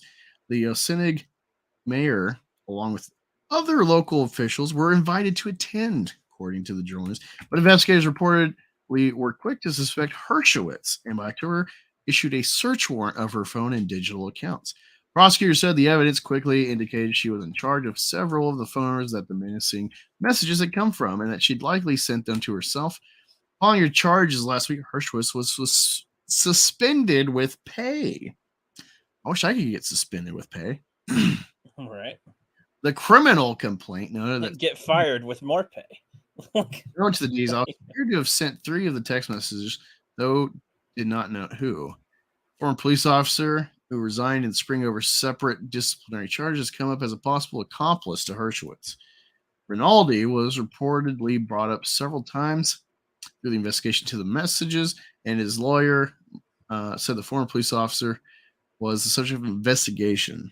Hershowitz joined in 16 and in 18 was named Employee of the Year. There's a lot Rotary Club branch. What is she, a bike cop? Oh my god. There's a lot of mystery confusion surrounding the allegations in this case, and we'll evaluate as we learn more. She's due to appear in court next week, so off to jail for you. We gotta watch Premium Rush. We didn't watch that yet. Yeah. No. You're the one who said it's funny as fuck. Like, I didn't say it's funny. I was just saying. I said I saw a trailer watching an older DVD and Premium Rush, and I remember that movie looked so cool as a kid, and it's got Robin after the Dark Knight Rises, and it's intense because he's like I just super finding his routes where it's like a split second is like, which way do I go? And it feels like weird perspective. He just rides a bicycle. He's literally a bike messenger, but then he gets the wrong package. And so someone's like, hey, give me that package because they're like criminals. Like, no. And he's like, no, he's like that wagey at Dillard's, so on time, always makes his deliveries. Yeah, it's like if you have Domino's guys trying to deliver the pizza within 30 minutes or something, but it's like there was a lot of people got killed but he's trying to adhere to that. But it happens to be during the Chitauri invasion. And he's trying to deliver the pizza to his house, and he's dodging buildings falling apart and roads being. Dude, that's actually a good Spider-Man idea or something. Like, I'm going to tell Vito this idea. You're like, hey, 30 minutes. Here's a wacky super killer plot. You're in a universe. There's a wink, wink, not Spider-Man, and he's trying to deliver his pizzas. He throws on his suit, and then, oh no, an alien invasion. The League of Avenging Super People is calling his hotline to like join the fight, and he's like, I gotta deliver these pizzas. He's got a half an hour. It's like only like 5 minutes away, but and then he actually gets there in time, and then it turns out it was a ploy by Super Killer. He gets there in time. His clothes are ripped up. He's beaten the fuck up. He's bloody. He's crawling on the ground, dragging his bicycle. I've got it for you, sir. And they're like, oh, did you bring the soda? No. They did that in SpongeBob. That's like, what I thought of. Like, my drink. Like, I can't have my pizza without my drink. No. But it's a half an hour in movie time, but like in real life, it's like 2.5 hour movie. Well, yeah, because the excuse is you're changing perspectives, you're bouncing in the timeline. Yeah, it's like 27 minutes to delivery time. You show little clips of the battle, and then you see him on his route. He's like, fuck, he's climbing over rocks and trying to move shit or something. There's a cat stuck in a tree and he's got to get it out real quick. It's just like, no. What an idiot, actually. He's like, you have a wonderful riot, kitty. He's like, wonderful night. Whoops. Like, you have a wonderful morning as well. just given our sense of humor, that just is funny as fuck. It's like there's really nothing offensive. We've seen things written like that lately, so and that will not be tolerated. it's just funny. But no, I like this idea as I'm talking about it. I'm like, God. Oh my God, I'm literally going to message this to Vito I think there was a Spider-Man like joke is brief though. It's like, yeah, he's delivering pizzas, and then he switches into a Spider-Man suit, and then he like, I don't know, he's got to deal with some things, and then he's late for it or something. I don't know. Oh, it's Spider-Man 2. It's Zoe Deschanel's sister from Bones. But like, I'm thinking of like, you know, expanding that in a different type of here. I don't know, He's something like, pizza funny time. I was picturing him on a bicycle. Spider-Man on a bicycle. Like, he's got to go and do it like this, though. I'm actually typing this to him right now. Yeah, he has the battle with the Green Goblin, but he's still got to deliver the pizza, and he's like bloody and like cut up and everything. Just like, here's your pizza, sir.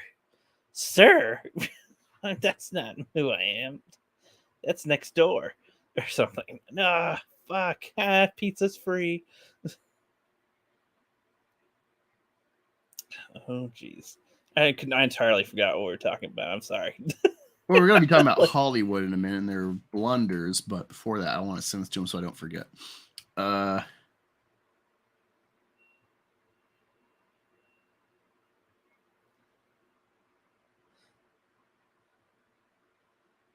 I'm sure this type of idea has been done before, but I can't think of any that has it specifically. Or like this idea has been talked about type of thing. But I don't know. Don't know what else has done it. Spider-Man is the only thing I can think of that sort of has something like that.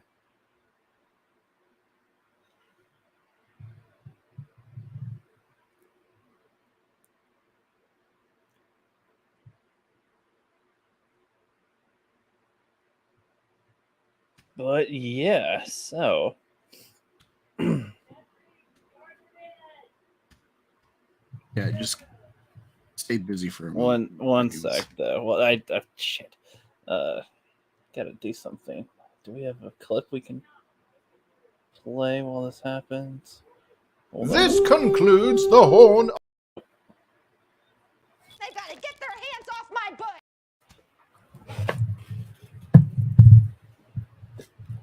What? Makes sense.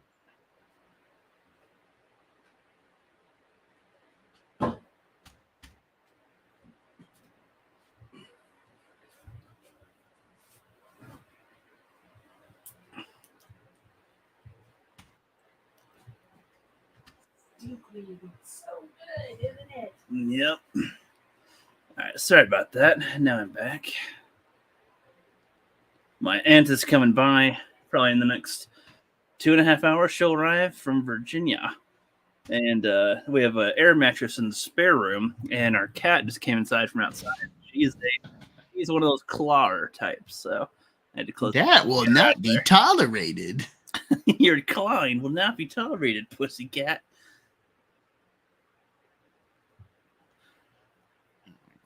We need to get like there's fucking clips from the Kimba video that Adam made, which is just fucking hilarious. What Your Movie Sucks made, just hilarious. Like the, you know, hey, you can't be mean to me just because I'm white. What? From the Kimba show, there's like he shows a whole bunch of clips from that show, and he's like, you know, hey, you can't be mean to him just because he's white or something. It's like a line of dialogue from there. And they're like, oh, shut up. Nope, he was just a big pussycat or a big pussy. How dare you call him names? He's not a pussy. Nice. You know, it's funny. I never know what'll like get views on Twitter. It's like the most like just like offhand comment will like blow up for me. I know what you mean. It's like the like, ones you think about, maybe 2 likes, and then it's like you just one you're like shout out real quick. Like, and damn, I thought that was like a real conversation likes. starter. What? Yeah, no, like I got replies. one. So let me see. Let me show this. I think I'm a Swicken stance. So everything out of context. So I don't know the context of this screenshot of a TikTok. It's like, wait till guys find out why girls hug them over the shoulders. And I'm assuming it's some sort of like mating thing intrinsically or interest thing. I assume it's like because she's waving at the guy behind him or something, like flirting with that guy. That as well. That might I don't know that, but that's my guess when you say that. Right. But generally women are shorter, so it's like it's kind of like that's an intimate like if you're like kind of like crisscrossing arms, that's like a sister or a friend, but it's like over the neck's kind of intimate. That's like fully engaging your torsos together. Like it's genital alignment. There's like something. You're not showing me support. You're holding on to me. Right. Well, within this context, right. But then I saw this post. I'm like, I don't get it. I looked at the comments. I still don't get it. Couldn't quite infer anything. And so then I scrolled down on like the Twitter feed, and then I see this picture of Obama hugging his daughter. And so I save it and retweet it on this. And I'm like, now I know who the woman is. And it's like I got 845 likes at this point. But then there's funny. people. I think they're like daughter. And I'm like, why would I care what you think, you fucking Londoner? I thought they were gonna say the wife doesn't have a penis. What are you talking about? And someone's like, that's his daughter, and I'm like, her daughter.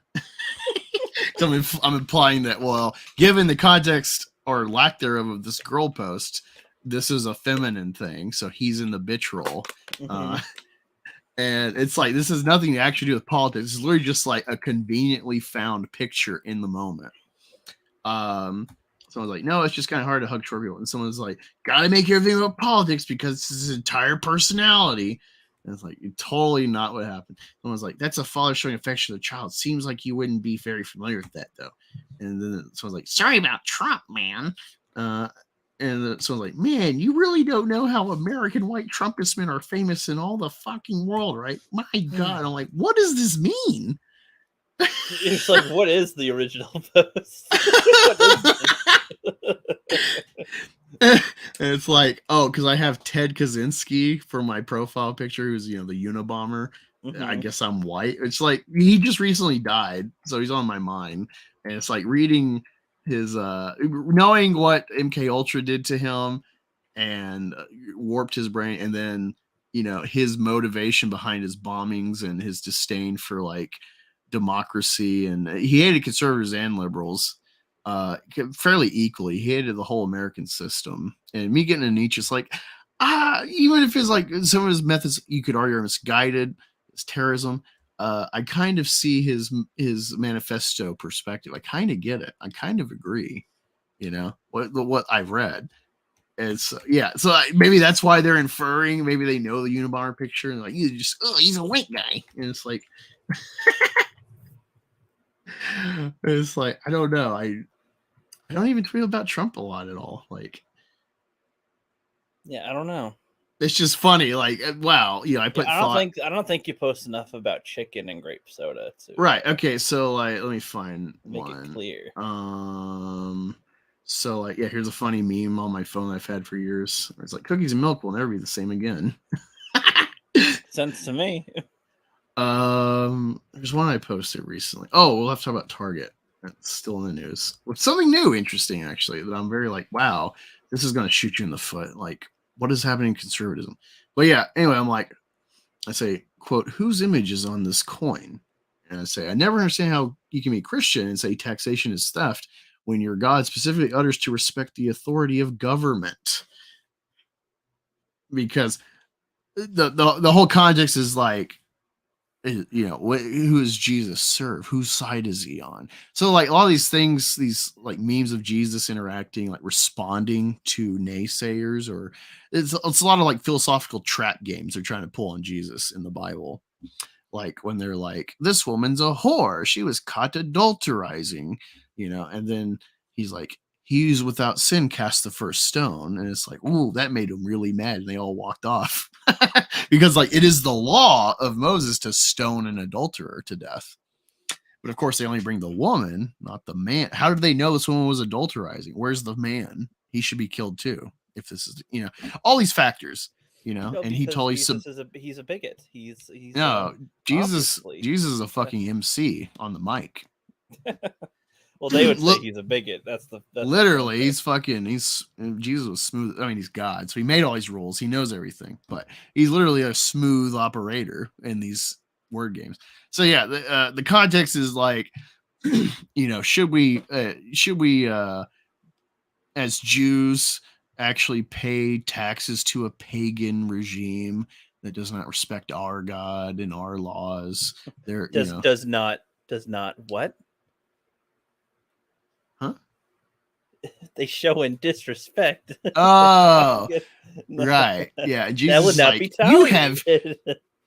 Jesus like, you have disrespected the government, and that cannot be tolerated.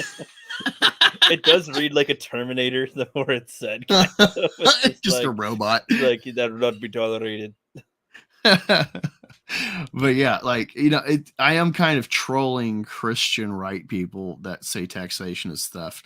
I get it. I get the sentiment, but it's like, actually, you're Christian, and God pretty much, there's a bigger context to this matter in the Bible, but like there is the like quick takeaway of like, oh yeah, Caesar's face is on the coin, so when he demands his taxes, you fucking pay them. This reinforces, like, when we talk about Game of Thrones, you're like, why would people just go along with this government? And it's like, well, it's a medieval fantasy, and in medieval times you had a very Christian Catholic takeover of government. It was one and the same, and the secular government hierarchy, the worldview is like, well, they're in positions of power because God wills it. I can't rebel against God's will. So you had a very circular line of thought by the peasants why they accepted their plight. And things like this could only reinforce your subjugation by the state. So when people say Jesus is a communist, or they try to like rope his teachings into their political worldview, they're not wrong necessarily, or they're not wrong in applying it and interpreting it that way. Because, like, yeah, you can definitely interpret this to reinforce the state's authority and thus subjugation. But he's really defining, like, well, you know, it's kind of, you could say it's like a separation of church and state, where it's like, well, yeah, Caesar's face on this coin, he dictates what you owe him, but then like you should also give to God what's God's, blah blah blah. So Yep. What's up, Curtis? Joining us in the chat. Ooh, Curtis Wisey. Curtis Wiz. The respect the authority they have, not respect them violating our rights. If it ain't from a place of authority, they don't have the right to do it. Therefore, we should not respect. Whoa. Whoa. Cannot respect. Oh, man. You know what? That cannot be tolerated.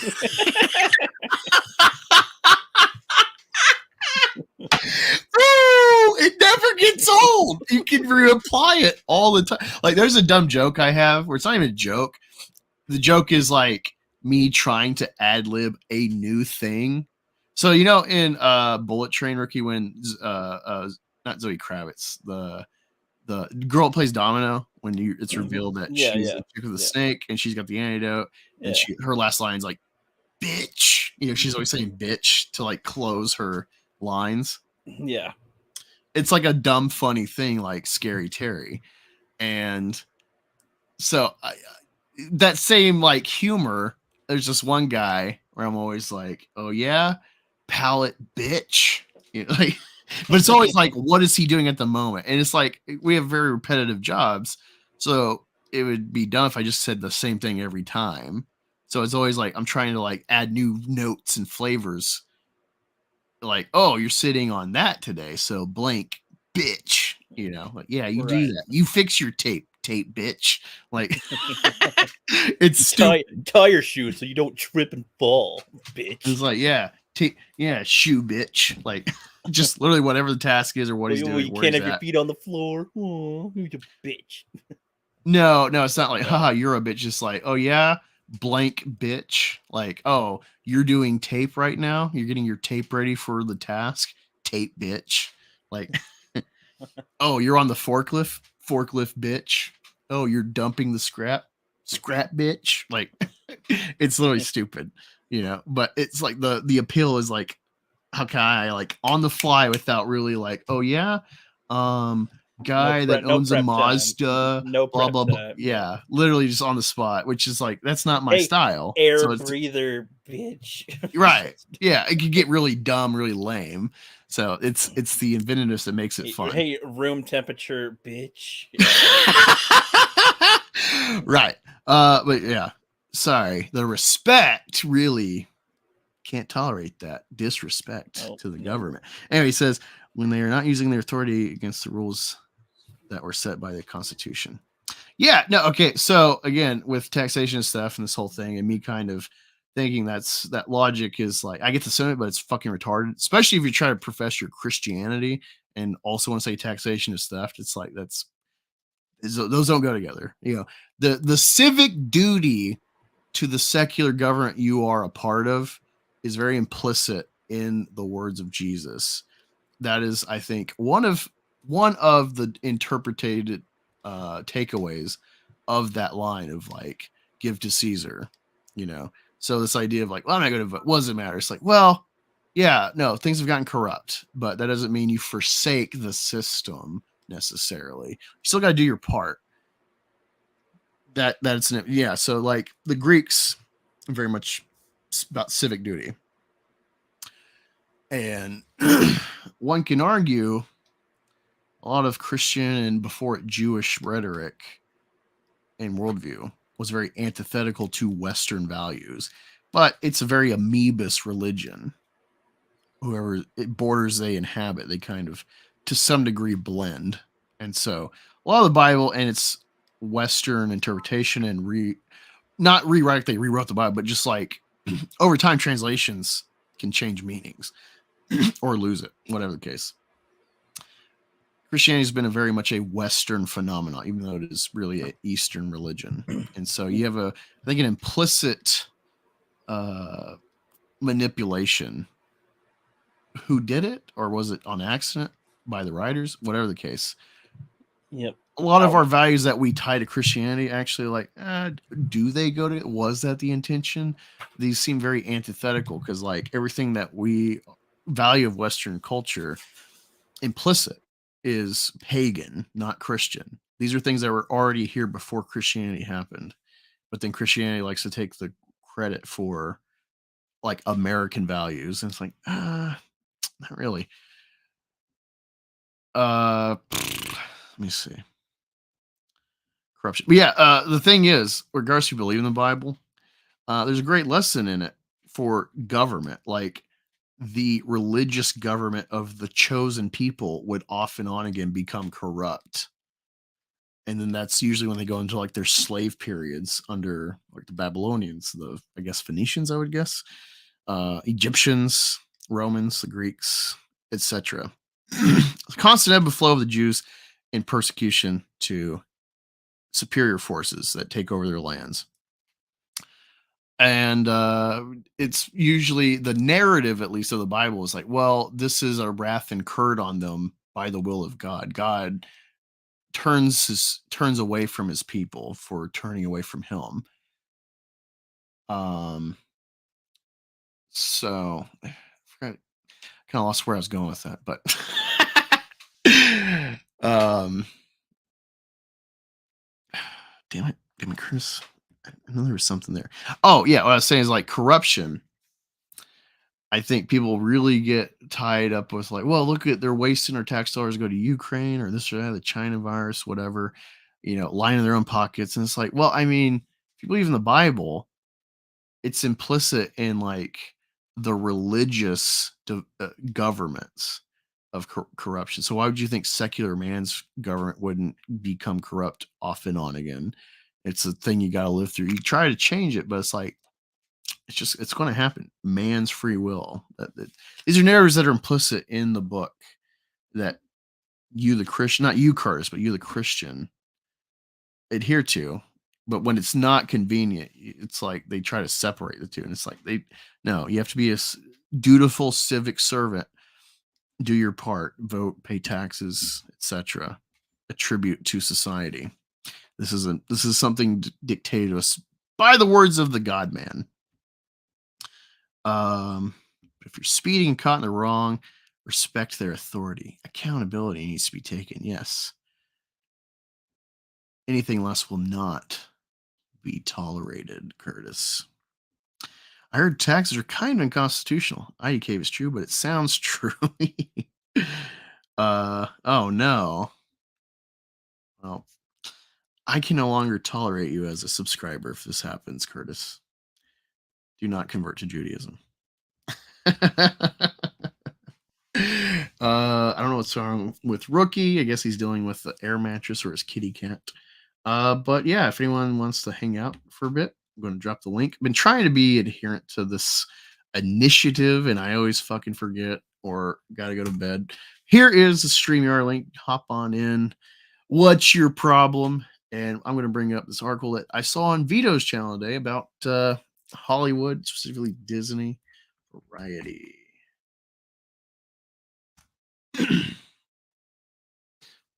Let's if I can find it. Oh god, they're still doing that stupid strike. They learn to write better in Hollywood.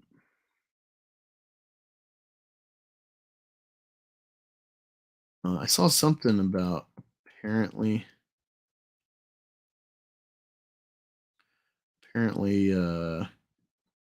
Barbie of all movies is getting like banned in like Vietnam or something for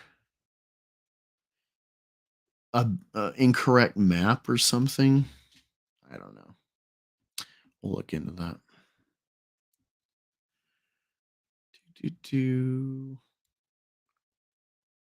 Ah, there it is.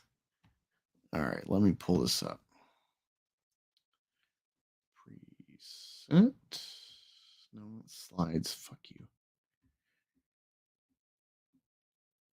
Bear with me. It always loads slow. And yeah, oh yeah, Curtis. I don't know if you like comics or not, but we had a guest, as you see from the cover of the thumbnail, Super Plumber Sisters. I want to say girls. It's like a Mario gender swap, fun, teen rated story manga, I guess. Looks fun. Creators, Tyler was really nice to talk to this first hour. He's a busy guy though, so couldn't hang out long, but it was fun hanging out with him for an hour. And I'm excited to back his book. You got 15 days to back it. Ricky pops back in. That's the idea. I just pray to Yahweh, which is Jewish, but it's older and also has Jesus now. Yeah, if you're Christian, regardless if you think it's bad or not, Christianity is literally a Jewish cult. Yahweh sounds like a Keanu Reeves thing or something, like Yahweh or something. Yeah. But anyway, we'll talk more about Judaism after this article. Disney's harsh new reality, costly film flops, creative struggles, and a shrinking global box office. And we got some nice perspective pictures here of failures. Fail. Ant-Man, Quantumania, fail. Indiana Jones and the Dial of, I don't have a joke, Destiny, fail.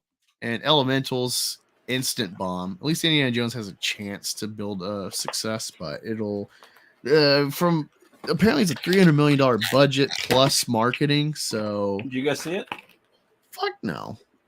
Well, you saw the Flash, so I don't know. The Flash is interesting, at least, you know, because it's like, well, what is going to happen with DC? Because like Flashpoint would be a perfect way to reinvent the DCU for James Gunn going forward. Like it is the first, I would say, big screen true indication of a multiverse. Even if you scrap this film from the current universe of James Gunn, it has the workaround in the future. Like, actually, yeah, Ezra Miller's Flash is the Flash of this main storyline. Well, like it's really a film that has its cake and eats it too. You can have Snyderverse because it's multiverse, and yeah, so you can fuck around however you want. They have at least two identified versions of Ezra Barry Allen. So, Yeah, it's a perfect kind of escape clause film for the DC universe. They've already they brought it to the big screen, even though it's a flop. It's worthwhile. All right, so for the past decade, Disney has been the Teflon movie studio, remarkably adept at withstanding the tectonic changes impacting the film industry, and well fortified by its arsenal of key properties such as Marvel, Lucasfilm, and Pixar. But this year, I forgot. I should have introduced you at the start of the stream. Rookie critic. I still need to rewatch Indiana Yeah, Jones. no, I was thinking if you're cool to stay. I don't know if the ant's gonna get in the way of this, but yeah, I was thinking like, hey, we should actually rewatch Raiders of the Lost Ark. See, I want to, but now she'll be here within 2 hours. Make her watch it. She's like one of those people that can't sit the fuck down and shut up on watching something. She's a woman, is what you're saying. I mean, yeah. Wait. Yeshua is Jesus or Yeshua? Hey, whatever. Jesus. I also learned from a Native American YouTube channel. I'm converting to Native American Judaism mix. I don't know if you're joking or not. I would suggest, well, Indians are losers. You know, like I saw there's like this fucker Lakota man or something. He's a big Indian crybaby about like Mount Rushmore and stolen land, all this like Indian victimhood shit. So I don't call them Native Americans. I'm registered Cherokee. Like it's fucking Indians. But yeah, like the history, the legacy of the Indian warrior and the different tribes and their specific blends of like they're being tied together. Like it's very noble, you know. Avatar, it's great stuff. Dance of the Wolves, it's all built from real Indian lore and perspective.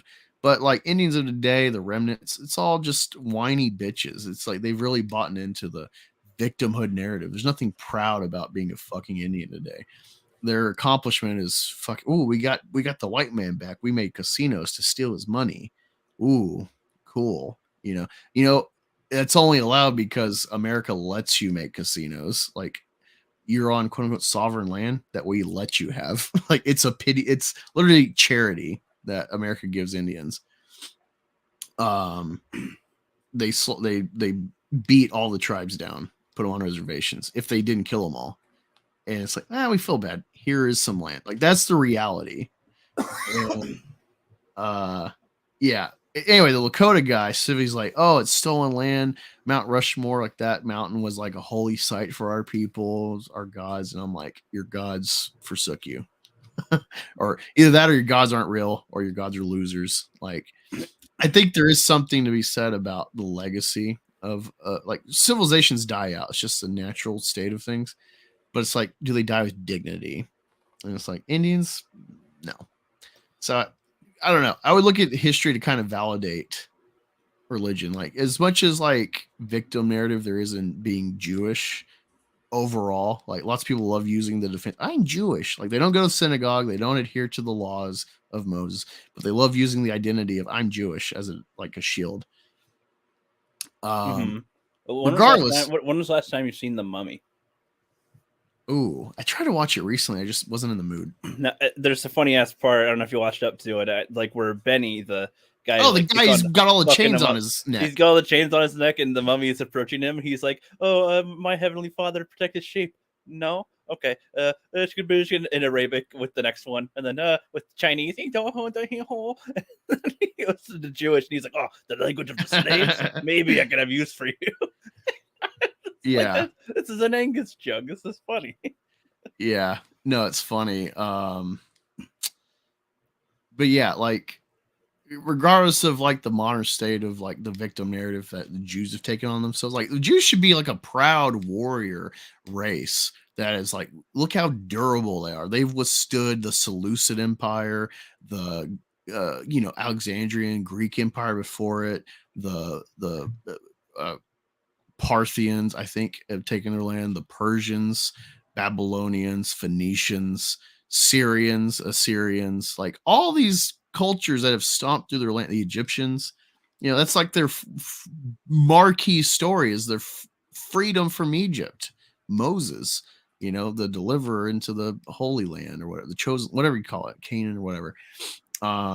Like that should be a proud warrior identifier. The Jewish people, they've endured being such a small minority, but no, it's always like, oh, the Holocaust, oh, hate speech. Like this is the state of things, unfortunately. But regardless of that, their religion has permeated Western society for 2000, I'd say about, because of Christianity, 1700 years, give or take, being a real force within Western society, more or less. Mostly because of Christianity, the cult from them, but it still says something about like what they offered literarily about their God, how it's permeated society.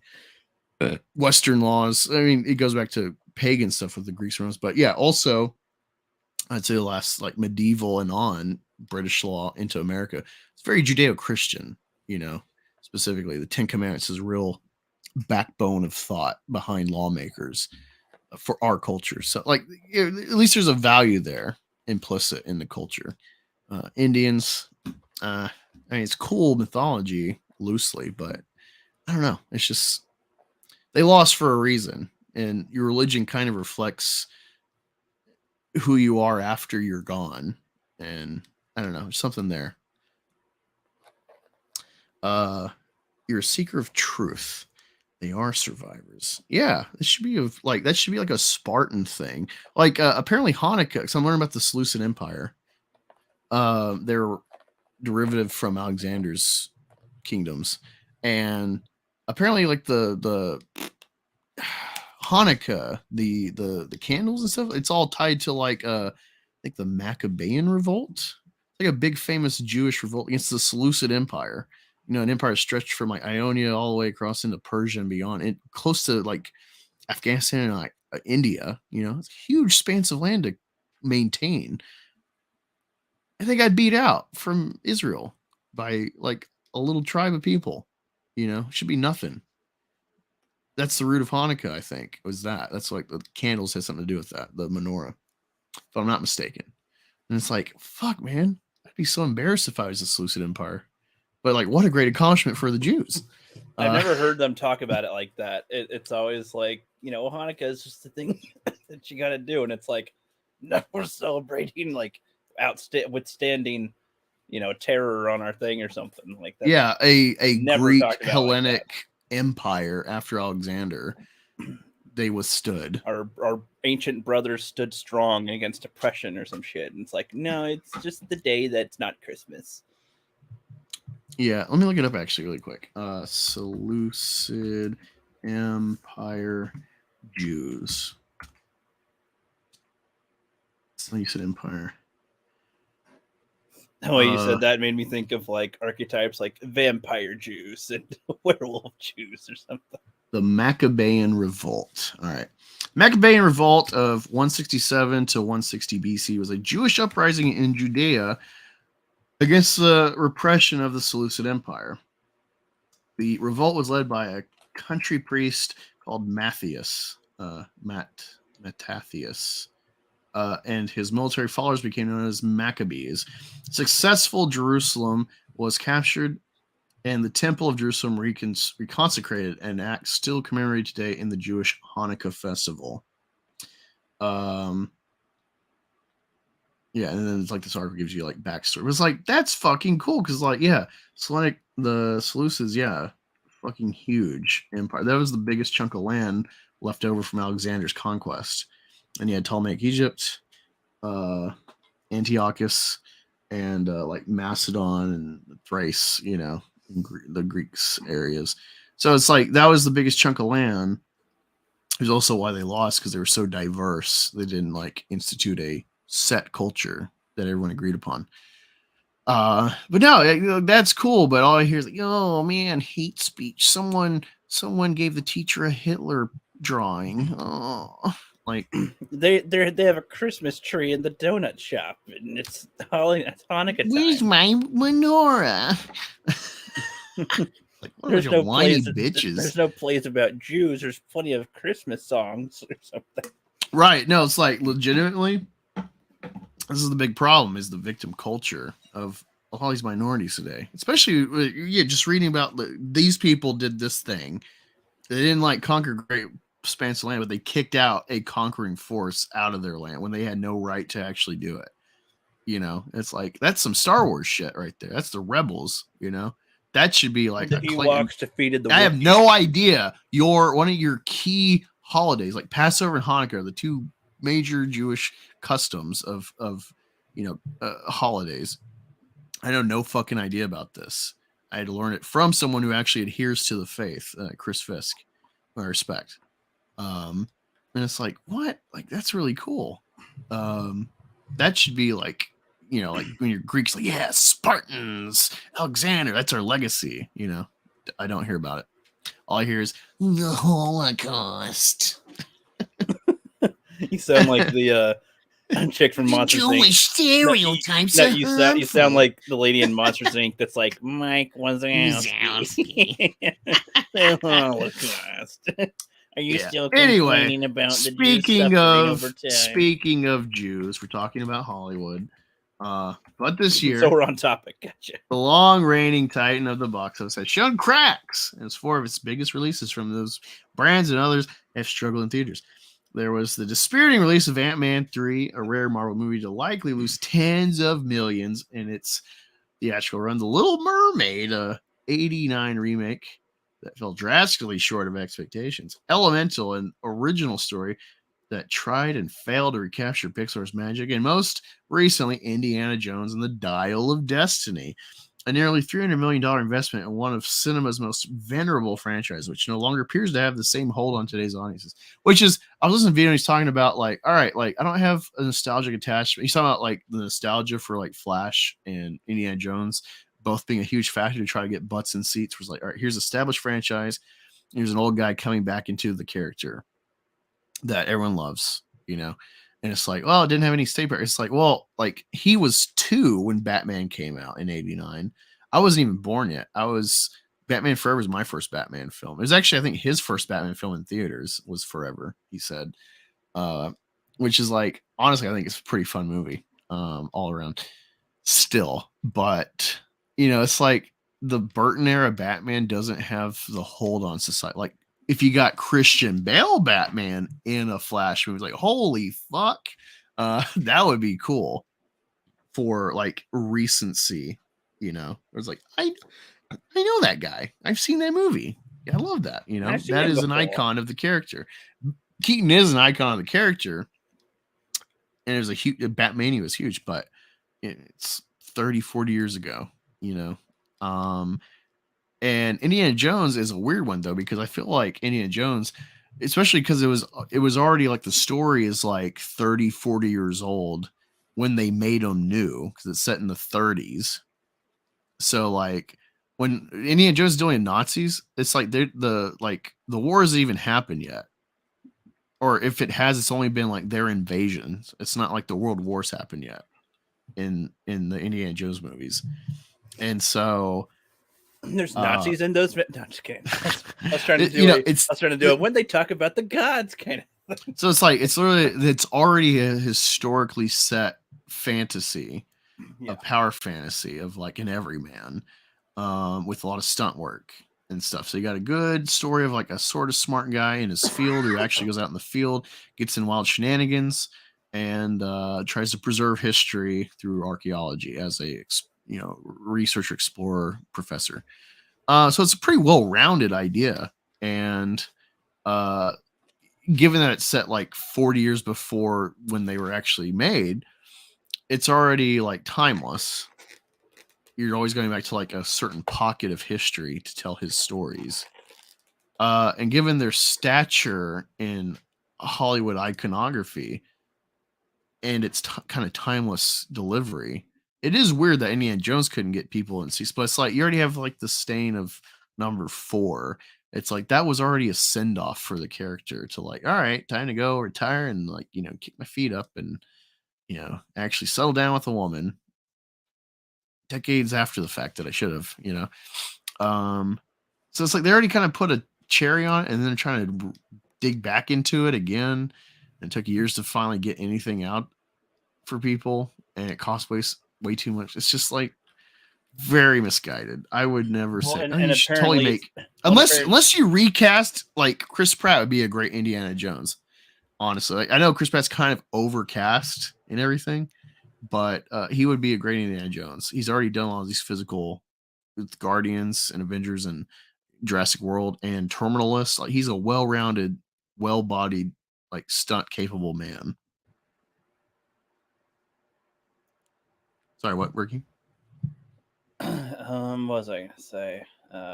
Apparently in the movie, like they're doing the whole thing of like old broken man broken up with his wife again.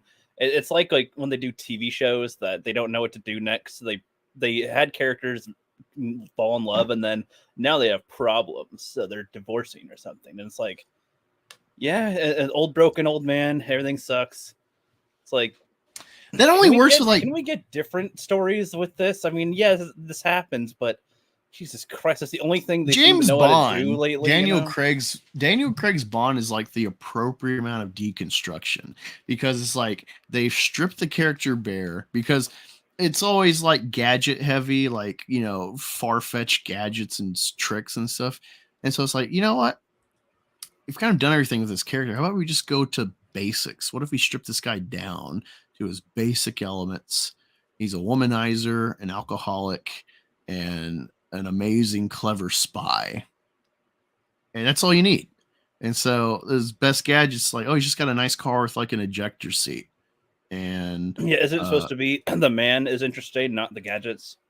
Anyway, both. Like it's an extension, but not what you're right. You're only you're interested in the gadgets because the guy is. That's the problem with Mission Impossible. I saw this screenshot. I had a screenshot of an article about like, oh, Mission Impossible review, like, it's got amazing stunt work by Tom Cruise, but kind of lacks story. I'm like, that's why I'm not seeing this shit, because all you're telling me is like, whoa, we did this crazy, we did like 40 jumps off of this mountain to get this scene right. There were sharks underneath and lions and everything, and I'm just tight, like, this is really style over substance. Like, when this is your sell.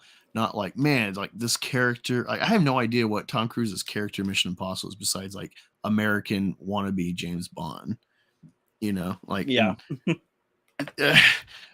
You know, it's just, oh, the guy's got to do a thing. It's like, why do I assume care? they were in the same universe, kind of a thing. Why do I care what the guy's doing? Like, what is the guy?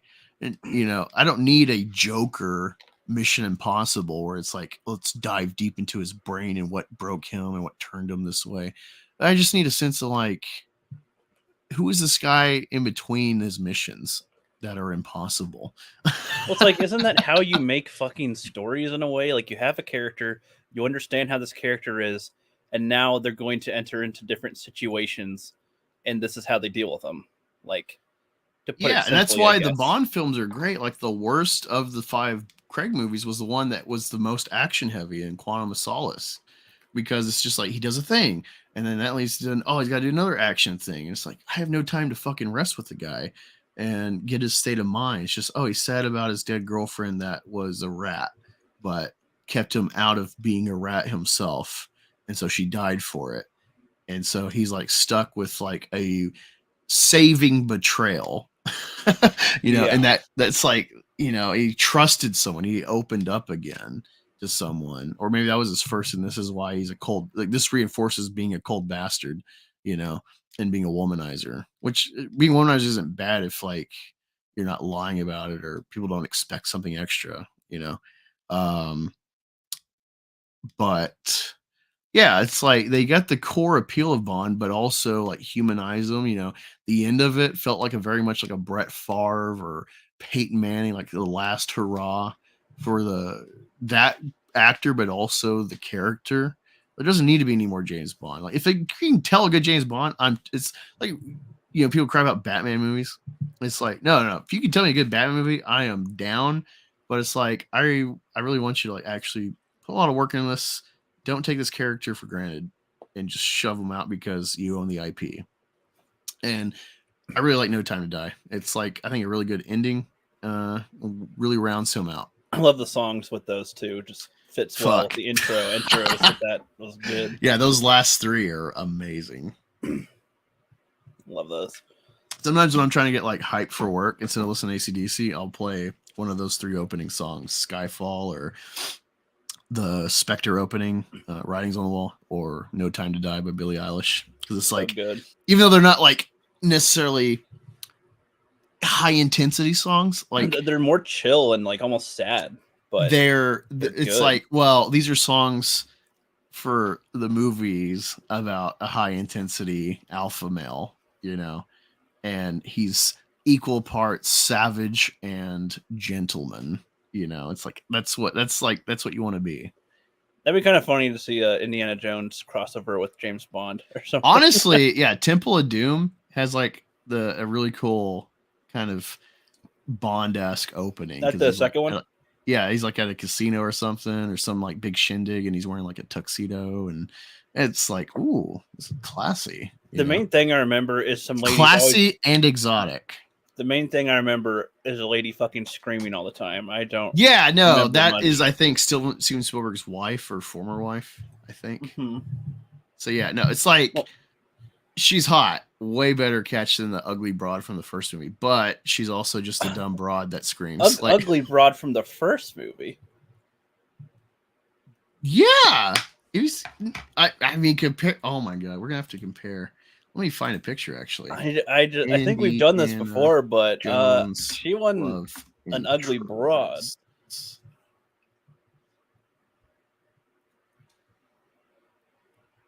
Every Indiana Jones love interest. Put this poll out on Twitter or something. I'll retweet it, and we can see if what other people think between the broads here, the Indiana Jones broads.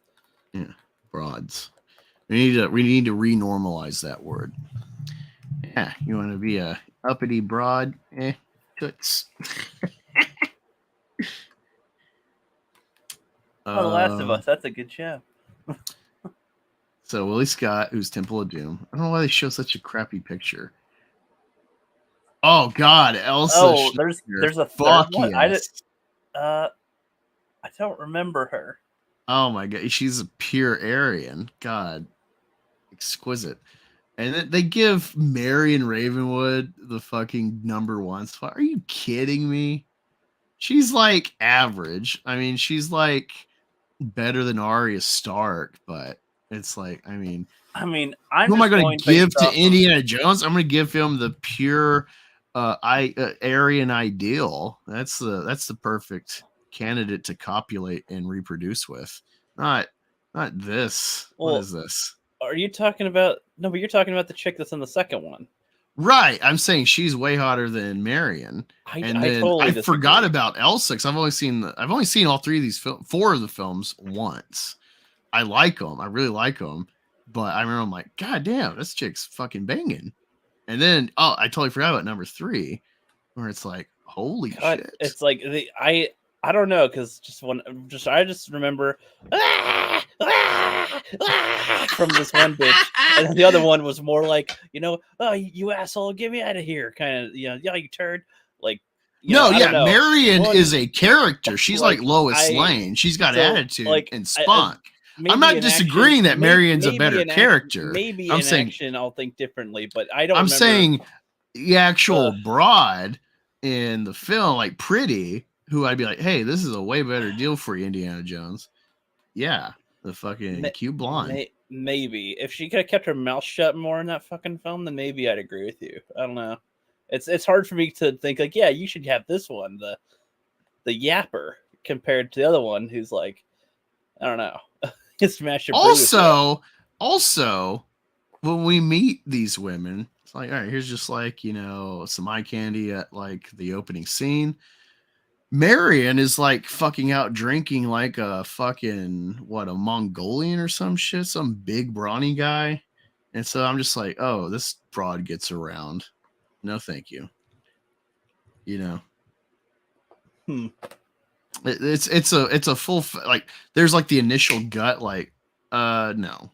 And then there's also like, oh, if I actually think about it, it's like, How often are you going to be in these death-defying scenarios for her to be fucking screaming all the time? It's like, that's kind of rational. She's not an adventurer versus, Marion's like trolloping around the world.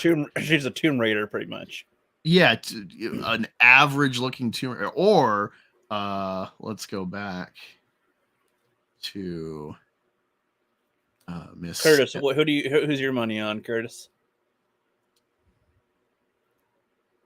Let's go to old Elsa Schneider. I think she probably wins out. Yeah. All three. I think so. Yeah. We can agree on that. She's the hottest of the three. Let's look at some images. Ooh, yummy. She's like Eowyn. She's just fucking naturally a pretty lady. That's a gal to have on a guy's shoulder right there. Karen gave her response here. Yeah, read it to me. I'm looking at these pictures, so read it to me. Hold on. Computer's further away from me. I thought. Oh, she was like, they did this art. Look at this art. Look at this damsel on her hands and knees, crawling with a chalice, tempting you. For sure. Look at this. Oh my god, what a seductress. Karen says, "What did I miss? Are we on to the midget porn yet?" Or something?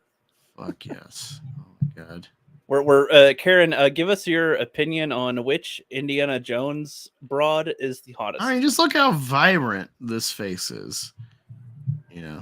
She's engaged. Like, a man is speaking, and I am attentive. That's what this face says. Yeah, that's from number 3, right? Yeah. Yeah.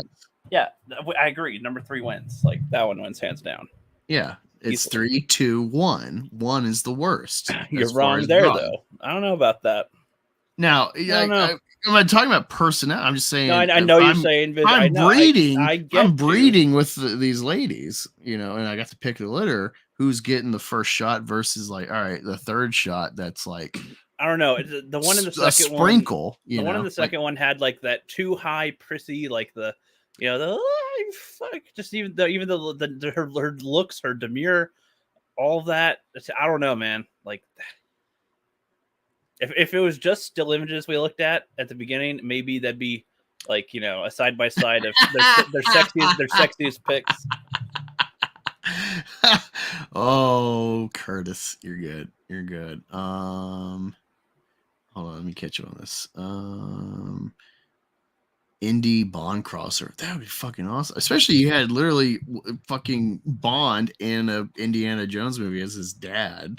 That's amazing. That's what I said. That's what I said earlier. I said if there's like a Indiana Jones James Bond crossover, those two are like. Curtis says we're talking broad appeal, huh? Yes. Karen says Angus likes attentive women. Oh yeah. And then Curtis follows it. I'm attentive. I assume quoting Karen, like she's saying. Right. And volunteering. Nice. Yeah, I haven't seen Indiana Jones films in forever, and I remember not liking them very much. But you also thought Dawn of the Planet of the Apes was a better film than War, and I was wrong. I quickly laid you across my knee and gave you a little spanking. Bad rookie. I was wrong. But they're all still good films, though. So overall, like Dr. Evil was like. Psh, psh, psh. How about no, rookie? If there's a longer pause, like you're going toward me, how about no? Rookie, that was disrespect, and that cannot be tolerated. Oh, let me find that. Really, I want to get that on like a shirt. Like, oh boy, my ISOM shirt with this amazing panel of disrespect, and actually we're called XEPs because blah blah blah blah blah, and it's like, well, it's a generalization, and so it's stuck. I love the conversations in the middle of the fight.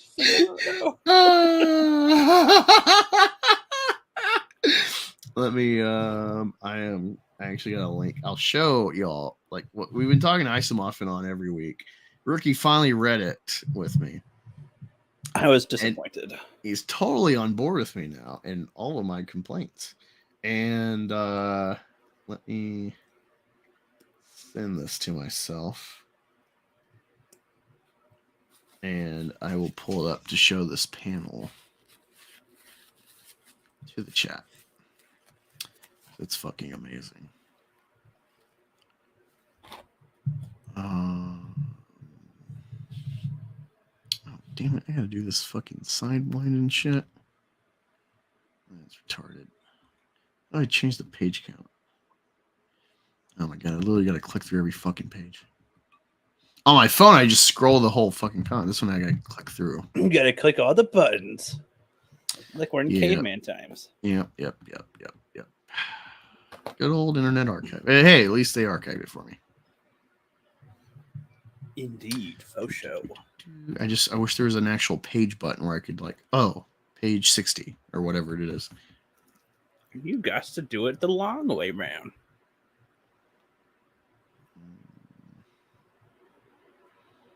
What page is this? It's gonna take a minute to load. All right, so this is right around the ad when Yaira throws them in a fucking car. So I probably need to go another 18 pages. Oh yeah.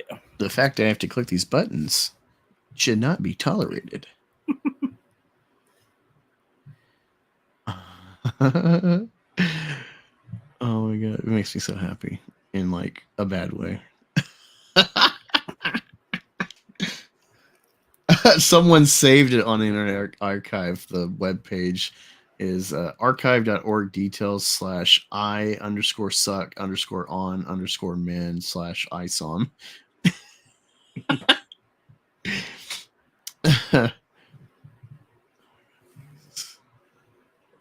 Yeah. Come on. Get out of this. Come on. What the? No.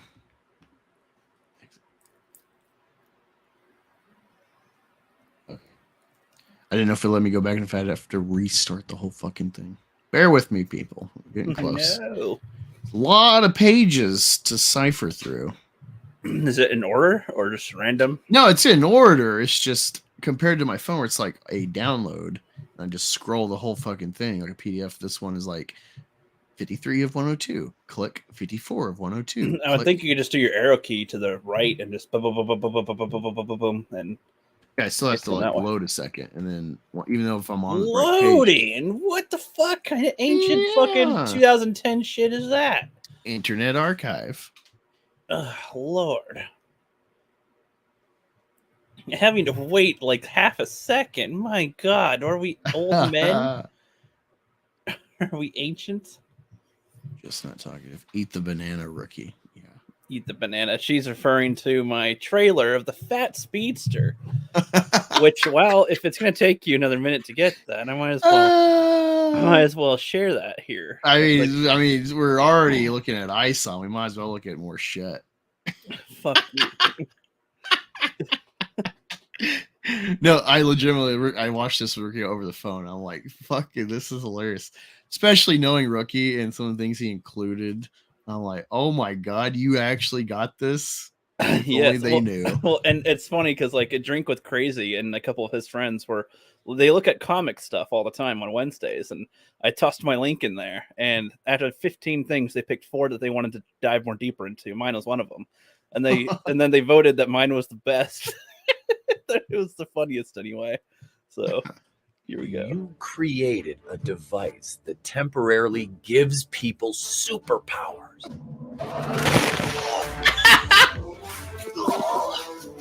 Not just normal people, but the fat, unhealthy plebs. You think she wants this? You think she likes this? But I've always been kind of out of shape, but Jesus Christ. Maybe I have gotten a little lazy. I'm gonna get back in shape. Is that soda pop? Who done stepped on the power scale? Oh! Super speed, really? Yeah. I mean, really? Special effects, baby. Way to get in shape. Come on, you're a big growing boy now. You've got to add some veggies. People hate that I have a banana there when I say veggies. This won't be enough to fill you up, will it? Did you smear ketchup on yourself? Shut up, boy. Chocolate milk. Think I'm stupid? Kind of. This should be nothing for you. Break down these mental barriers you put up for yourself instead. Got to let you go. This is not Eat that. looking good for you. Everybody's like, Yeah. the banana's a fruit. I said vegetables. Like, I love that. It's like it's not even in the It's episode. like when we're like, we should make a video where it's like how Top Gun inspired George Lucas's Star Wars trilogy. Like, it's like it came out like 10 years later. Like,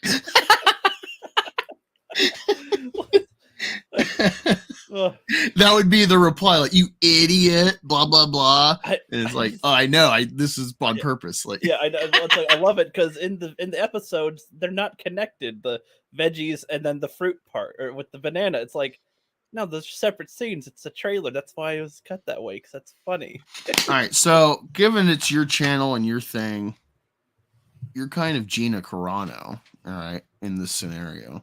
I am. You're the star, but actually, objectively, my biggest interest in this series is ETEP. He is the Nick Cersei of this franchise. I am already betting. Well, you'll have to find out in August. Well, you need to watch Terror on the Prairie to understand the in-depth reference I'm making. Hold on. So, Gina Carano, because she's gonna get attacked by guys. I'm not following. No, like they saw like Gina Carano in Terror on the Prairie. It's like, actually, she's like, even though she's like the center star, and they're really riding the coattails of Disney. Well, the rookie critics here, but we're here for ETEP, actually. Right. You know, given like, especially him being in green screen in the office of Michael Scott, I'm like, huh. I'm very interested to see what he's bringing to this. You'll very interesting casting. I don't think I've never seen him in actually, any fan film stuff yet. So it's funny because he does characters all the time, and that's why I was like, "Hey, you want to do it, right? Okay, cool." He's like, "Yeah," and I had him be he's the first thing you see in episode 1. He's the first character that speaks and does anything. Starts to write. Interesting. So when you make a toy line, the ETEP action figure will be number 1. I guess so. Yeah. You know. No. Okay. So like, you know, how I have like my particular ordering skills. You know, like my films are by genre. Yeah, to some degree. Sure. Yes. Yeah. Well, I mean, they literally are. I'm like,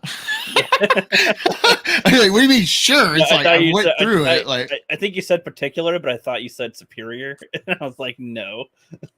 It is superior, but yes. No, there is a tonal flow to my like comedy bleeds into animation and kids movies, and then that bleeds into like kids show seasons, which bleeds into just seasons. So where do you think you'd put the fat speedster so far? So it'd be like a subcategory of superheroes. Like Chronicle isn't actually a superhero movie in the sense of like a franchise or anything, or an adaptation of a comic book, but it is essentially a comic book movie. And even if you're like, well, it's sci-fi, it's like, well, superheroes are their own subcategory of sci-fi fantasy. So I gotcha. Fun fact on ETEP's character that I think you would appreciate, out of anybody, I guess. He is white. I named his character. I named his character Avaris, but it's a Greek word that means greed, and gave him a Greek name for it. So, well, I mean, it's actually funny because he's Jewish. So ow! I didn't. You know, I didn't think about that at all. I thought of the character first, and then I had ETEP fill in the spot. So that's, you know. Who to cast as the greedy person? He represents companies, and he plays that character. And I'm like, so the character's name, it relates to greed. Let's have Avaris. Hey, ETEP, can you play this part? Well, it's like, all right, this man I shall call Shaquan. He's good at sports. Who should I cast? Ooh. Black guy. Totally, Not the Asian. totally, you know, couldn't have predicted that one, you know? Like, Right. no, it's funny because you're like, oh yeah, avarice, which is a Greek word for blah blah blah. So he's a Greek guy, and you're like, oh well, like he's actually a Jewish guy playing this, and That's the just word means another greed. layer that I didn't realize was there. It's just he's the head of the company. People see that as greedy, so that's Yes, the point. yes, go on. I'm following. Got to get him to sign that contract, get away his rights and likeness. I wish that's Tip was honest because he would totally get a kick out of this. that would be hilarious. You're like, all right, I'm thinking of like an archetype of like greed. So I'm using this Greek word for greed. I feel like who should I cast for this? Oh, well, yeah, you know. What kind of people would fit this? I was like, who would film this stuff? Etep would film this stuff. So he's my bro. He's got my back. He's got just an extra layer that's funny as fuck. When you actually see all 5 episodes, I want you to help me brainstorm ideas for a sequel season because I'm struggling with that a little bit. I feel like I used a lot of my comedy in this already, and it's like, you know what you need to do. You need to read Flash comics. Maybe. It's like, I'm trying to write a story that's comedic right. about a speedster. I'm like, as a speedster, the Flash with fucking 60, 70 years of comics. I think now that I've used a lot of my humor already for it. Yeah, now I'm pretty depleted on ideas for compelling. Well, it's funny. I was brainstorming stuff for season 2, but I'm like, why is this not like hitting as well in my head? And I'm like, oh, because in the other one I thought of a lot of jokes and then came up with a plot after that. And then with this, I'm like, it was me, rookie. With that, I'm thinking of like the plot, and I'm like, this isn't as funny as before. Like, what's wrong? And it's like, oh, because I thought of funny ass jokes first, and then that's literally how I came up with it. I was just thinking of funny shit, and then I wrote plot around it. Yeah, you came up with this with like during Thor in Endgame, right? It kind of. I mean, that was like I was thinking about stuff around that time, but seeing Fat Thor helped solidify a lot of these ideas.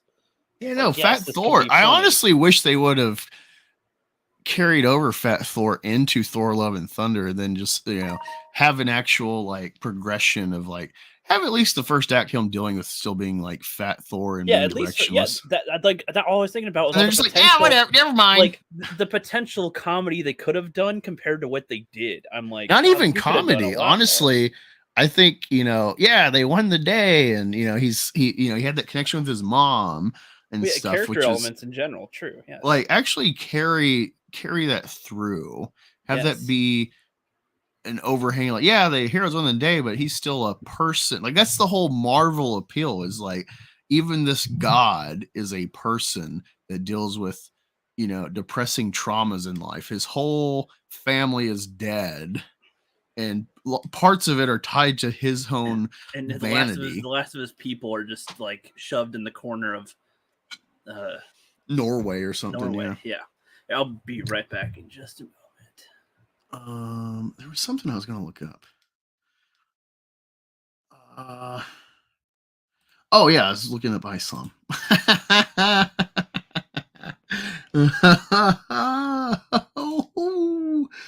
Oh my god, it's gonna be so good. Damn it, it's actually later than this. Fuck, I still gotta keep clicking. Oh my god. It doesn't end.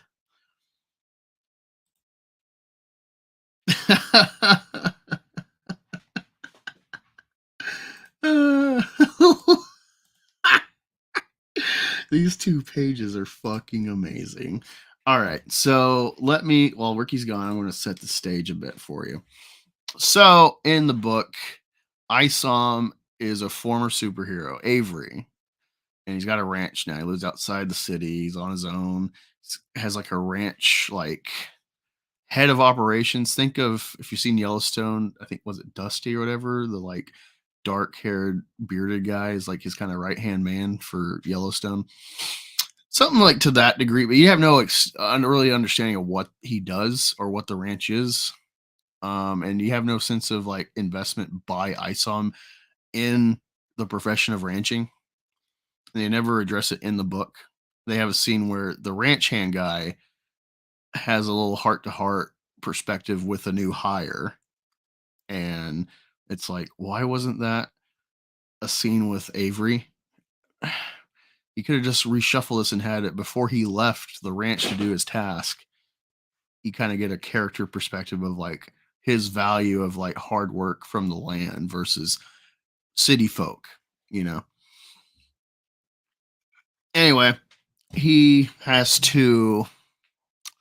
a call from his sister to look into this girl that was an intern that's gone missing as far as she knows. And she's concerned she's in with some bad people, a former associate, if you will, from high school, who's very clearly an illicit business owner to some extent. He owns a club, but he probably funnels operations through that. So there's like a overarching sense of like possible like sex trafficking or something like that, prostituting her. And so he's going to look, and so he just like kind of busts in the place. They have this cringe exposition from the guy Darren for no reason about what they should already know together. And then like he just kind of abruptly like, you better tell me stuff. And they're like, get out. And so then he fights them and gets his ass kicked, thrown out, and he bumps into a Captain Marvel chick, and then she kicks his ass, and that puts him in the hospital. But he's actually fine. He just like got his bell rung. So he escapes the hospital and gets clothes, links up with his sister, sees his niece, and then he goes out looking again, and happens to just kind of stumble across her, which it seems like he doesn't even know who this chick is or barely knows her. So there's no real connection for him to care about. But he bumps into her, and then she's got guards with her, and they're like, "Hey, you need to leave this lady alone." And he's like, "I just need you to tell me if she's okay." And then they put their hands on him, and he kicks their ass. He says now he has a reason to do it. Yeah, it's like this should be the reason, but they tussle with him, so now he's pissed.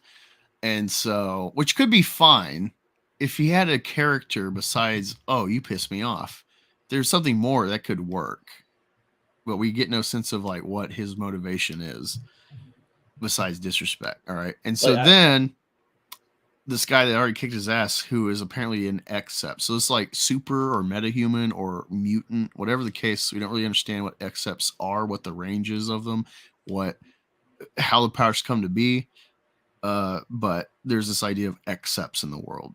And so that's like metahumans, if you will, for this universe. And so they're fighting again, and they have this dialogue I'm going to show you. Share.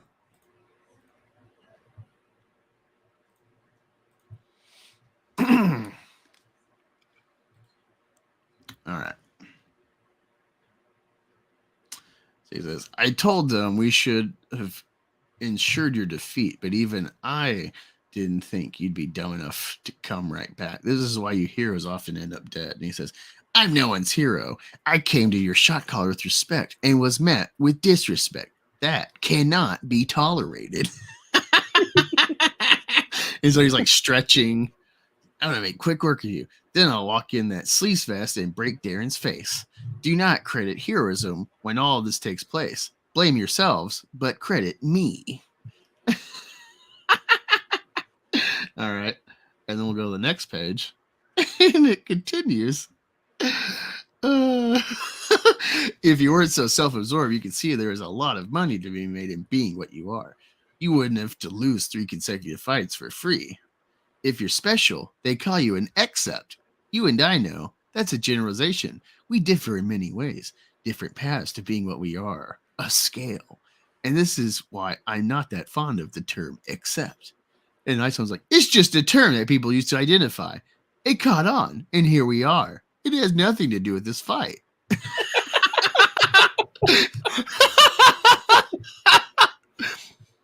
It's like I want. And the guy's that like, sounds, that's why it's a problem. It attempts to place people like us on the same plane. We are not equals. this reads as like a Spider-Man type of quip of like, this has nothing to do with the fight. What are you talking about this for? Like, it's funny, but I don't think that's what it's going for the tone. No, it's just exposition instead of they putting it anywhere else where it makes sense. And Yeah, it's like I thought, like maybe if you like, I don't know. They call it the gender spectrum, a scale. If somebody was like, hey, look, those two accepts are fighting, and like, God, I'm not an accept. Oh, I don't know. You could have a conversation there, but that'd still be weird. But at least that'd be prompted, I guess. Like rather than just out of the blue. I don't know. Like, good stuff here. It's funny. Like I have to read it again because I'm apparently my memory is giving it more credit than what actually is there for some stuff. It's making it worse. Like you said with the flashback things, I thought it like did one correct one, but it doesn't really. And so I'm like, well, when the fuck is any of this? And why? Like when I looked at the 2 weeks earlier, and then the next page is like what it showed for the 2 weeks earlier was entirely irrelevant to anything.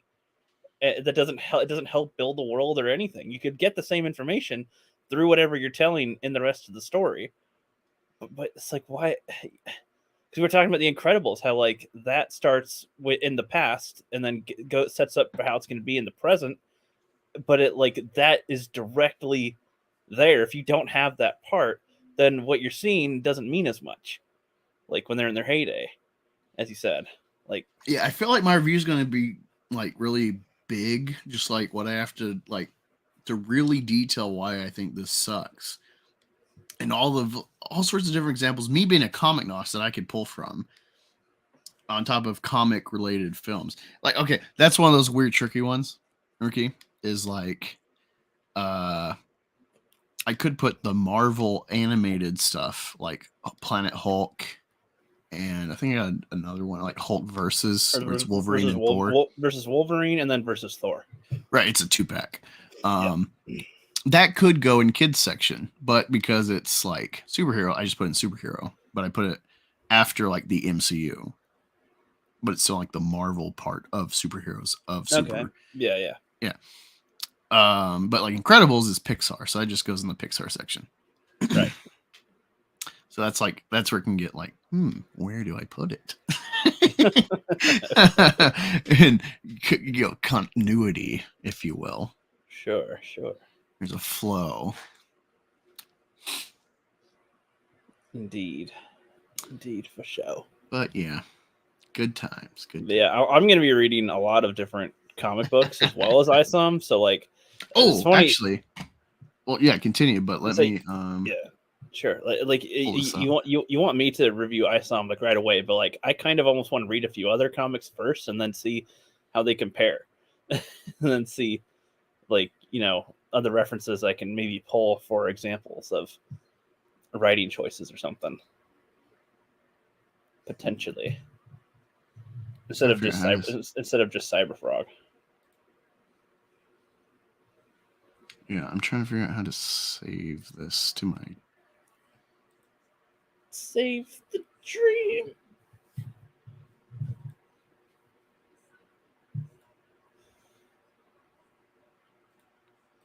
All right, let me go to read comic.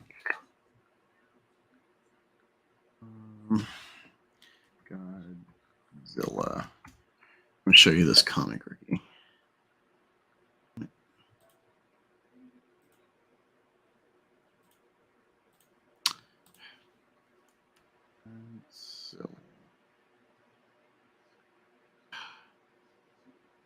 I got a new tab. All right. Son of a bitch. Keep getting these, like, it redirects for some reason.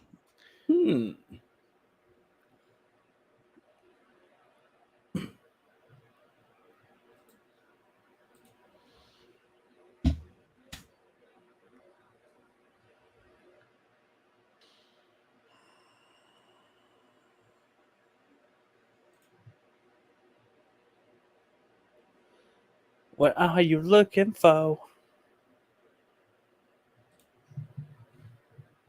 I don't even know. It'll fucking let me stay on the page.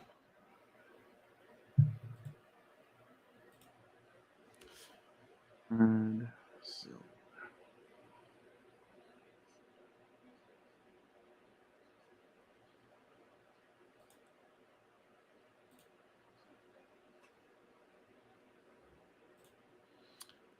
Trying to think what the name is specific. I didn't realize there's so many different Godzilla stories. All right. Well, now you know. And that cannot be tolerated. Yes. That's pretty funny to have, and that shall not be tolerated, like on a shirt, and like they don't know why. It's just like, what do you mean that cannot be tolerated? Just exactly, it cannot be tolerated.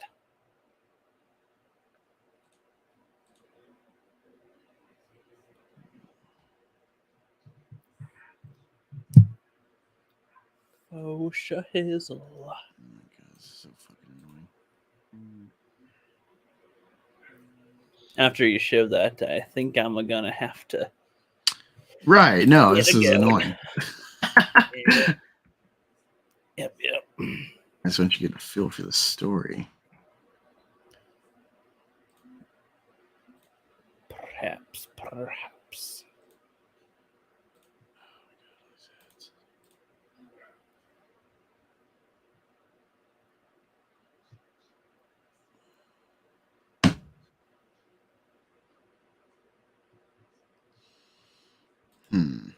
Well, fuck me. Anyway, thanks for joining. Appreciate the watch time. Keep watching my stuff. If you want to help me try to get remonetized, very much appreciate it. How many hours am I at? I need like 3,000 hours in a year to reapply. It has you start all the way back at 0, or like at less than. Like, did it like only take off 1,000, or? I'm at take you all the way 962 within the last 365 days. So, so yeah, appreciate any watch time. I got the subscriptions I need. I just need the watch time, and I need to help myself by making content. For sure. I don't want to just make trash. So, right, that won't be tolerated. That will not be tolerated. Yeah, thanks for joining. Go back. Super Plumber Sisters. It doesn't roll off the tongue. I want to say girls. Go back that the descriptions, links in the description, as well as his channel, Draw and Talk, Tyler, and you can find his other social links and stuff through his channel, I'm assuming. Yeah. Thanks, Karen. They gotta get their hands off my butt. Till next time, we'll be back Tuesday, me and Chris Fisk, for, I don't know the name, it's like Amaroth or something. It's this 18-year-old kid drew this awesome looking comic. So I'm very interested to pick his brain, chat, comics, and entertainment with this guy. His premiere stream for the comic was on Dave Finch's channel. Dave Finch is an amazing artist, a lot of good work. So he's got the attention of real talent already. Can't wait to back it. Yeah, the bush. Yeah, thanks for joining. I'll see you Tuesday, and of course Thursday as always with the rookie, the critic. And we're out of here.